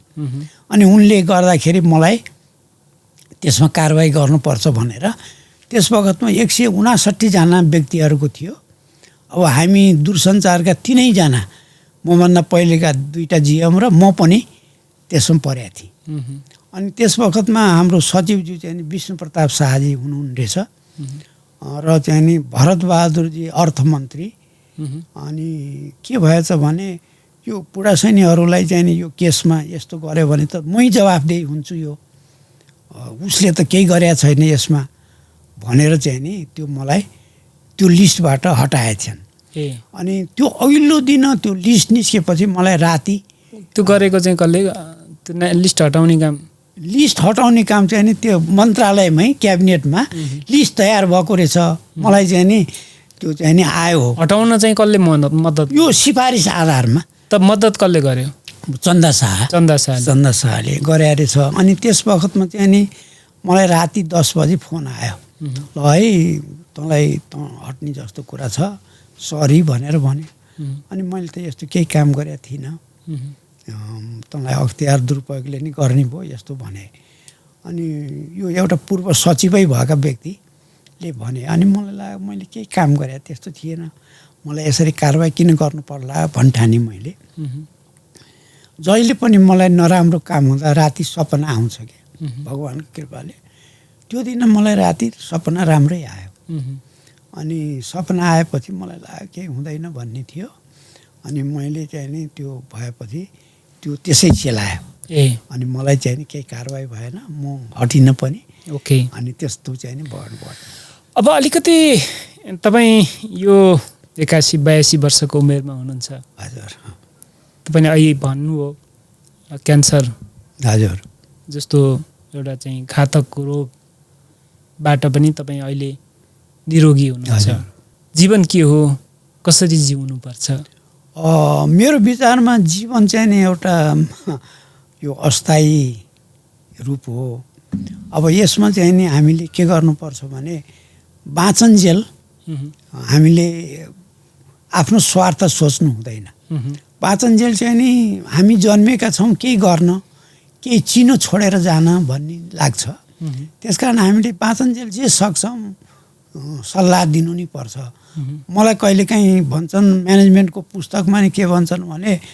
सल्लाह नचाहने मान्छेलाई सल्लाह नदिनु भन्छन् तर मेरो चाहिँ नि अलिकति फरक मत छ आफूले जाने बुझेको कुरा अरूलाई भन्दिन राम्रो होला जस्तो लाग्छ क्या तर मलाई अब त्यो बैगुण हो कि गुण हो म भन्न सक्दिनँ त्यस कारण म चाहिँ नि मैले जति अनुभव गरेँ मैले जति कुरा सिकेँ त्यो तल्लो पिँढीलाई थाहा होस् भन्छु तर अहिलेको पिँढीमा चाहिँ नि त्यो नभने हुन्छ भन्छन् मलाई परिवारले पनि त किन जो पनि आए पनि पढाइबारे सोचेस् राम्रो पढाइ गर्नुपर्छ भन्छन् अनि मलाई चाहिँ नि किनकि म त त्यस्तै गुरुहरूकै शिक्षाबाट आफूलाई फाइदा लिए मान्छे भएको हुनाले मलाई चाहिँ नि सकेसम्म आफूले जाने बुझेको कुरा it is better to disseminate जस्तो लाग्छ प्राथमिकता के हुनुपर्छ लाइफको प्राथमिकता चाहिँ नि के छ भने स्वार्थ हुनु हुँदैन र चाहिँ नि बाँचन्जेल म देशको लागि राष्ट्रको लागि केही गर्छु भन्ने भावना हुनुपर्छ यो जीवन यस्तै हो मैले खालि चाहिँ नि आफ्नै लागि भनेर सोच्नु हुँदैन भन्ने जस्तो लाग्छ सरलाई चाहिँ केही फोटोहरूको बारेमा कमेन्ट गर्न लाउँछु तपाईँले अहिले काठमाडौँ विश्वविद्यालयको चर्चा गर्दै हुनुहुन्थ्यो हजुर मैले त्यहाँ योगदान गरेँ भन्दै हुनुहुन्थ्यो हजुर के थियो तपाईँले त्यहाँबाट सम्मान लिँदै गरेको देखिन्छ अब यो म के छ भने हेर्नुहोस् म सधैँ चाहिँ नि एउटा शिक्षक भएरै जीवन यापन गर्ने विचार थियो तर भगवान्को कृपाले अथवा के कारणले गर्दा म शिक्षक हुन पाइनँ अब म दूरसञ्चार क्षेत्रमा प्रशासक हुन पुगेँ तर मलाई सरकारले कृपा गरेर भन्नुपर्छ 20 वर्ष सेवा लगाएर निकालिदियो अनि त्यसपछि मैले चाहिँ नि अलिकति दुःख भयो अनि मलाई लाग्यो कि अब के गर्ने भनेर म त्यस वखतमा कन्सल्ट्यान्ट भएर नि यो जापानिज जाइकाको कन्सल्ट्यान्ट भएर नि काम गरेँ कुनै प्राइभेट कम्पनीमा 1-2 महिना गएर नि 10-20 हजार कमाउने गरेँ अनि मलाई लाग्यो कि अब यो त यसरी भएन भन्दै थिएँ एक दिन म लाजिमपाटमा हिँड्दै थिएँ त्यसमा काठमाडौँ युनिभर्सिटीका उपकुलपति सुरेश राज शर्मा र सीताराम अधिकारीको जम्का भेट भयो अनि उहाँसँग भेटेपछि सुरेशजी तपाईँ अहिले के गर्दै हुनुहुन्छ भन्दा मैले उहाँहरूलाई भने म अहिले ढाक्रे छु हजुर केही छैन भनेपछि उहाँले तपाईँ के हाम्रो युनिभर्सिटीमा इन्जिनियरिङ स्कुल सम्बन्धमा काम गर्न आउनुहुन्छ भन्दाखेरि मैले उहाँलाई के भने हजुर यो शिक्षण संस्थानमा पिएचडी गरेको व्यक्ति भएन भने त्यो तरकारीमा नुन नहाले जस्तो हुन्छ म चाहिँ नि त्यसको लागि फिट हुन्न कि भनेर भन्दाखेरि होइन एकचोटि तपाईँले आफ्नो सिभी पठाइदिनुहोस् न भनेर भन्नुभयो अनि मैले सिभी पठाइदिएँ त्यस वखतमा काठमाडौँ युनिभर्सिटीको अफिस अम्बिका निवास लाजिमपाटमै थियो। त्यो रणबहादुर शाहको घर। अनि त्यस बखत मैले सिभी पठाइदिएपछि त्यो मेरो सिभी त्यो सुरेश राजीले नर्वेको प्रोफेसर योहान्सनलाई देखाउनु भएछ। किनकि उहाँ चाहिँ यो काठमाडौँ युनिभर्सिटीलाई सहयोग गर्ने सिलसिलामा आउनुभएको। उहाँले भने यस्तो मान्छे त हामीलाई आवश्यक छ, यसलाई लिनु हो भनेर भनेपछि मलाई त्यहाँबाट फोन आयो, ल तपाईँलाई हामीले प्रोग्राम डाइरेक्टरमा नियुक्ति गर्दैछौँ, तपाईँ आउनु पर्यो भनेपछि मलाई 7 दिनभित्र नियुक्ति दिएर म प्रोग्राम डाइरेक्टरको पदमा नियुक्ति भएँ। कति समय रहनुभयो? म चाहिँ नि 3 वर्ष जति। अनि त्यो 3 वर्षको जीवन मेरो लागि एउटा ठुलो पाठशाला भयो र मैले त्यसमा पिउनदेखि भएर डाइरेक्टर भएरसम्म काम गरेँ। अब बाथरुमहरूमा दिसा पिसाब भएर फोहोर हुन्थ्यो, म पिउनलाई डाइरेक्ट अटाउन थिएँ, पिउनलाई लिएर बाबु बाल्टिन ल्याउ त भन्थेँ, अनि पानी थापेर उसँगै गएर त्यो टोयलेटमा त्यो सफा गर्न्थेँ। त्यसो हुनाले मलाई काम लिन निकाल्यो। पिउनु हुँदै तपाईँले त्यो कर्म भनौँ न त्यसरी इन्भल्भ हुनुपर्नेको अर्थ के थियो? अर्थ के थियो भने पिउनले त त्यो टोयलेट सफा गर्दैन नि त, त्यो त मेतरै चाहिन्छ भन्ने हाम्रो ऊ थियो नि। अनि त्यो फोहोर देख्दा त्यहाँ भएन है। त्यसो हुनाले त्यस्तो चाहिँ नि गरेपछि त्यो पिउन पनि खुसी हुने अनि चाहिँ नि आफूलाई पनि सजिलो भयो। तपाईँले 2टा शब्द रिसेन्टली प्रयोग गर्नुभयो, एउटा ढाक्रे, एउटा मेथर। हजुर। अब यो के छ भने ढाक्रे भने नि काम नहुने क्या, कसैलाई काम आयो भने कन्सल्टेन्ट भयो भने कहीँ प्रोजेक्ट आयो भने त्यो प्रोजेक्ट गरिदिन्छस् भनेर उसले जति भनेअनुसार प्राश्रम लिनुपर्ने भयो। अर्को मेतर भने सबभन्दा फोहोर काम गर्ने छन् है। अब हाम्रोमा चाहिँ नि त्यही फोहोर काम गर्नेमा झन् बुद्धि चाहिने, हामी त्यो बुद्धि नै त्यो फोहोर काममा लगाउँदैनौँ। अनि म चाहिँ नि कहिलेकाहीँ सानो सानो कुरामा पनि ध्यान दिन्थेँ क्या। अनि कसैले के भन्थ्यो भने त जिएम जस्तो मान्छे यस्तो कुरा गर्ने हो भन्थे क्या। तर मलाई लाग्छ ठुलो हुँदैमा सानो कुरा बिर्सनु हुँदैन कि जस्तो लाग्थ्यो। अर्को यो मेरो नातिको व्रतबन्ध हो। मेरो चाहिँ नि 3टा छोरी र एउटा छोरा छन्।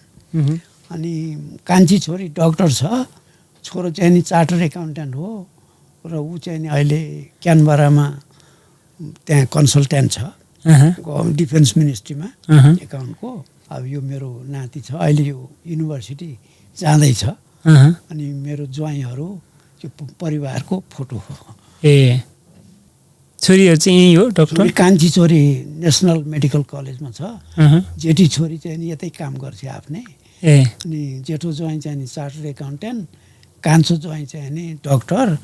एउटा तपाईँलाई सोध्न मन लाग्यो, अब तपाईँ राष्ट्रको लागि यति धेरै काम गर्नुभयो र भन्नुहुन्छ जे गरे नि राष्ट्रको लागि गर्नुहोस् भनेर अहिले तपाईँले एउटा सन्देश पनि राख्नुभयो जीवनको महत्त्वको बारेमा कुरा गर्दा। छोरा बाहिर हुनुहुन्छ, छोरा बाहिर हुँदाखेरि तपाईँका मनमा के आउँछन्?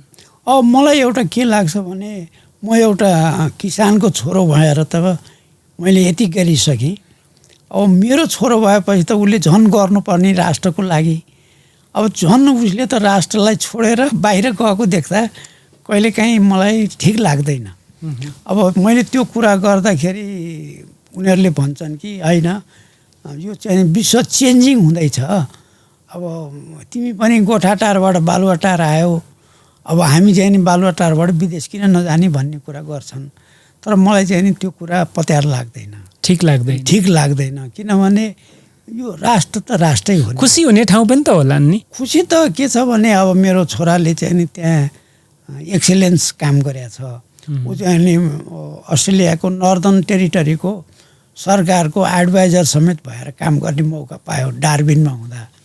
अब मै यहाँ चाहिँ बिरामी भएर चाहिँ नि उसले जुनसुकै बेला पनि त्यहाँ जब छोड्नु पर्ने हुनाले उसले पर्मानेन्ट जब नगरिकन कन्सल्ट्यान्टको रूपमा काम गर्नु पर्यो। र ऊ पनि एउटा राम्रैसित र खास गरेर नाति नातिनालाई राम्रै पढाएको छ।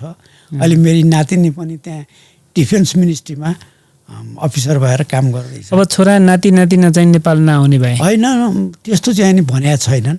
मेरो उनीहरूलाई एउटै अनुरोध छ, काम गर उहाँ आखिरमा आऊ नेपालमै भन्ने छ। अब त्यो मान्छन् मान्दैनन् मैले भन्ने कुरा भएन। ओके हजुर। नेक्स्ट आमा मेरो मिस तपाईँको विशेष। मेरो बिहा चाहिँ नि धेरै सानो उमेरमा भएको। म 9 वर्षकै हुँदाखेरि ए है मेरो मिसेस चाहिँ नि 7 वर्षको थिइन् ए होइन। मेरो बुवाले चाहिँ नि अब यो कान्छो छोराको बिहा पनि सकियो भने यो झन्झटै साफ हुन्छ भनेर गरिदिनु भयो है। अनि साँच्चै भनौँ भने बिहा भएपछि हाम्रो भेटघाट म इन्जिनियरिङ पढेर आएपछि मात्र भएको। भनेपछि कति वर्षमा 24? म अब 24 सालमा फर्केँ। हाम्रो साँच्चै बिहा भएको त 24 साल जस्तै लाग्छ। 24 सालमै। र बिहा गाँठो चाहिँ नि 9 सालमै भएको। 9 सालमै भएको। त्यसपछि उहाँ माइतै बस्नुभयो? कहिले माइत कहिले घर। ए अनि त्यस्तै भएर भयो। अनि यो पनि एउटा आशा चाहिँ लाग्छ अब खास गरेर मेरो प्रगति नै उहाँकै कारणले भएको हो कि, किनकि उहाँ पढे लेखे भए त अलिक चलाक धेरै हुने होला होइन। कहिलेकाहीँ उनी भन्थिन् मैले अलिक पढे लेखे भए त राम्रो हुन्थ्यो होला भन्थिन्। मैले भने तिमी पढे लेखे नभएरै केटाकेटी हेऱ्यौ, केटाकेटीलाई राम्रो पार्यौ, घर व्यवहार चलायो, मलाई स्वतन्त्र छोडिदियो भन्ने जस्तो लाग्छ। केयरिङ गर्नुहुन्छ? होइन, अवश्य। अहिले मेरो यो क्यान्सर पीडितलाई पनि अहिले यो निको पार्नेमा उनीको हात छ धेरै। अब मलाई चाहिँ टाइम तपाईँको ट्रिटमेन्ट चाहिँ कहाँ भएको थियो? मेरो म्याक्स हस्पिटल दिल्लीमा भएको थियो। ए अनि त्यसमा नि मलाई खर्च नै कमै लाग्यो। अब त्यहाँ इन्डियामा चाहिँ नि नेपालबाट गएको बिरामीलाई अलिक बढी चार्ज लिने रहेछ। तर मलाई चाहिँ नेपालमै इन्डियनै सर त्यहाँ चाहिँ नि यो बिएनबीमा एकजना डक्टर हुनुहुन्थ्यो, वैद्यको छोरा। उहाँ चाहिँ नि मेरो ज्वाइँको साथी भएको हुनाले त्यो उहाँ मलाई अपरेसन गर्ने डक्टर पहिले बिएनबीमा काम गरे हुनाले मलाई त्यहाँ धेरै सहुलियतसित काम भयो। ए अहिले हेल्थमा कुनै समस्या छैन? छैन, अहिले मलाई केही छैन। जिन्दगीमा केही गर्न बाँकी छ, केही गर्छु भन्ने के छ? अब मैले चाहिँ नि अहिले एउटा गोठाटारको केही जग्गा चाहिँ नि मैले पुडासैनी मैत्री समाजलाई दिएर त्यहाँ घर बन्यो। अनि मलाई लाग्छ अब त्यो भयो भने कमसेकम एउटा पुडासैनीहरूको मैत्री समाजको लागि बस्ने अफिस भयो। र तपाईँले त्यसको लागि जमिन दिनु? कति जमिन दिनु? 3 आना। 3 आना जग्गा दिएको थिएँ। तर अर्को घर बनाएको थियो? अग्लो घर बनाएको छ। अब त्यो चाहिँ नि म गोठाला गएकै क्षेत्र हो। अनि त्यहाँ हाम्रो कुलदेवताको नि पूजा हुन्छ। र चाहिँ नि त्यहाँ कुलदेवताको पूजा हुँदा अहिले के छ भने नेपालमा धार्मिक स्तर देख्दै ह्रास भएको छ। अब यो तर मलाई चाहिँ के लाग्छ भने फेरि न्यू जेनेरेसनमा धर्मप्रतिको आस्था, विश्वास अथवा संलग्नता झन् बढेको पनि देख्छु म त। होइन, बढेको कस्तो छ भने देखावटी बढ्यो। ओके। तर यो चाहिँ नि धर्मलाई कसरी समाजको लागि उपयोग गर्ने भन्ने कुरा भएन। काम त गर्छौँ, देखावटी गर्छौँ। जस्तो व्रतबन्ध गर्छौँ, नियमअनुसार गर्दैनौँ, मनदेखि गर्दैनौँ अथवा नीतिपूर्वक गर्दैनौँ। नियमअनुसार नगरेका कामले फल दिँदैन। त्यसकारण मैले त्यहाँ चाहिँ नि एउटा मेरै भतिजाले फेरि त्यो आफ्नो जग्गा चाहिँ नि केही समय लिज दिएर एउटा गुरुकुल स्थापना गर्ने भनेर पनि त्यहाँ स्थापना गर्नलाई गरेको छ। त्यहाँ कमसेकम वेद वेदाङ्गहरूको अध्ययन, कर्मकाण्ड पण्डितहरूको आवश्यक हुन त। मान्छे भन्छ कर्मकाण्ड नै गरेर केही मुक्ति पाइँदैन, तर घरमा बसन्जेल गृहस्थ आश्रममा त कर्मकाण्ड नै गर्नैपर्छ। अब हाम्रो 16 संस्कार छ जन्मदेखि मृत्युसम्म, त्यो पनि जान्नु पर्यो। अब त्यो गरेर हामीलाई फाइदा हुन्छ भनेर त्यस्तो पनि एउटा काम गर्दैछु। अब यही हो। र मैले एउटा चाहिँ नि पुडासैनी आफ्नो वंशको, अब जुन वंशमा म जन्मेको छु त्यसको भोलि तर्पण श्राद्ध आदि होस्, यो कुलदेवताको पूजा नियमित होस् भनेर एउटा गुठी राखिदिएर अहिले एउटा नयाँ देवानी संहितामा एउटा व्यवस्था भएको रहेछ। कम्पनी ऐन अनुसार रजिस्टर गर्नु नि नपर्ने रहेछ। त्यस्ता गुठी एउटा स्थापना गर्छु कि भनेर प्रयास गरिराखेको छु। अब त्यो मैले आफैले 2-4 जना मात्र भएर गरे हुन्थ्यो, तर मैले सबैलाई समेट्न गर्दा, समेट्यो भने त्यो राम्ररी चल्ला भनेर सबैलाई समेट्ने प्रयास गर्दा त्यो अलि ढिलो भएको छ। अब मलाई लाग्छ भगवान्ले आँट्यो भने त्यो काम सम्पन्न गर्न सक्छु कि जस्तो लाग्छ।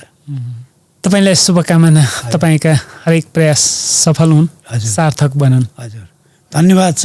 यहाँ आइदिनु भयो, यति धेरै विचारहरू राखिदिनु भयो, त्यसको लागि पनि धेरै धेरै धन्यवाद। होइन, मलाई त यो मौका दिनुभयो, मेरो यो इतिवृत्तान्त यहाँलाई बताउन पाएँ र यहाँले पनि उपयुक्त माध्यमबाट प्रकाशित गर्दा अब मान्छे भएपछि अलिकति त आफ्नो प्रख्याति खोज्न रहेछ। हुन त्यो प्रख्याति खोज्नु पनि राम्रो होइन अरे, मोक्षको बाटो होइन भन्छन्। तर समाजमा बसेपछि अलिअलि यो राम्रै भएको सुन्न चाहन्छ, किनकि हामी पनि राम्रो खबर पाउँदा प्रफुल्लित हुन्छौँ, नराम्रो खबर हुँदा दुखित हुन्छौँ। त्यस कारण मलाई यो प्रफुल्लित हुने किसिमबाट तपाईँले जुन किसिमबाट प्रश्न सोध्नुभयो मैले जवाब दिएँ, त्यसको लागि यहाँलाई मुरी धन्यवाद। र म के भनौँ, यहाँलाई फेरि धन्यवाद दिँदै म आभार प्रकट गर्छु। धन्यवाद। हस्, thank you. Global IMA bank, सबैका लागि बैंक।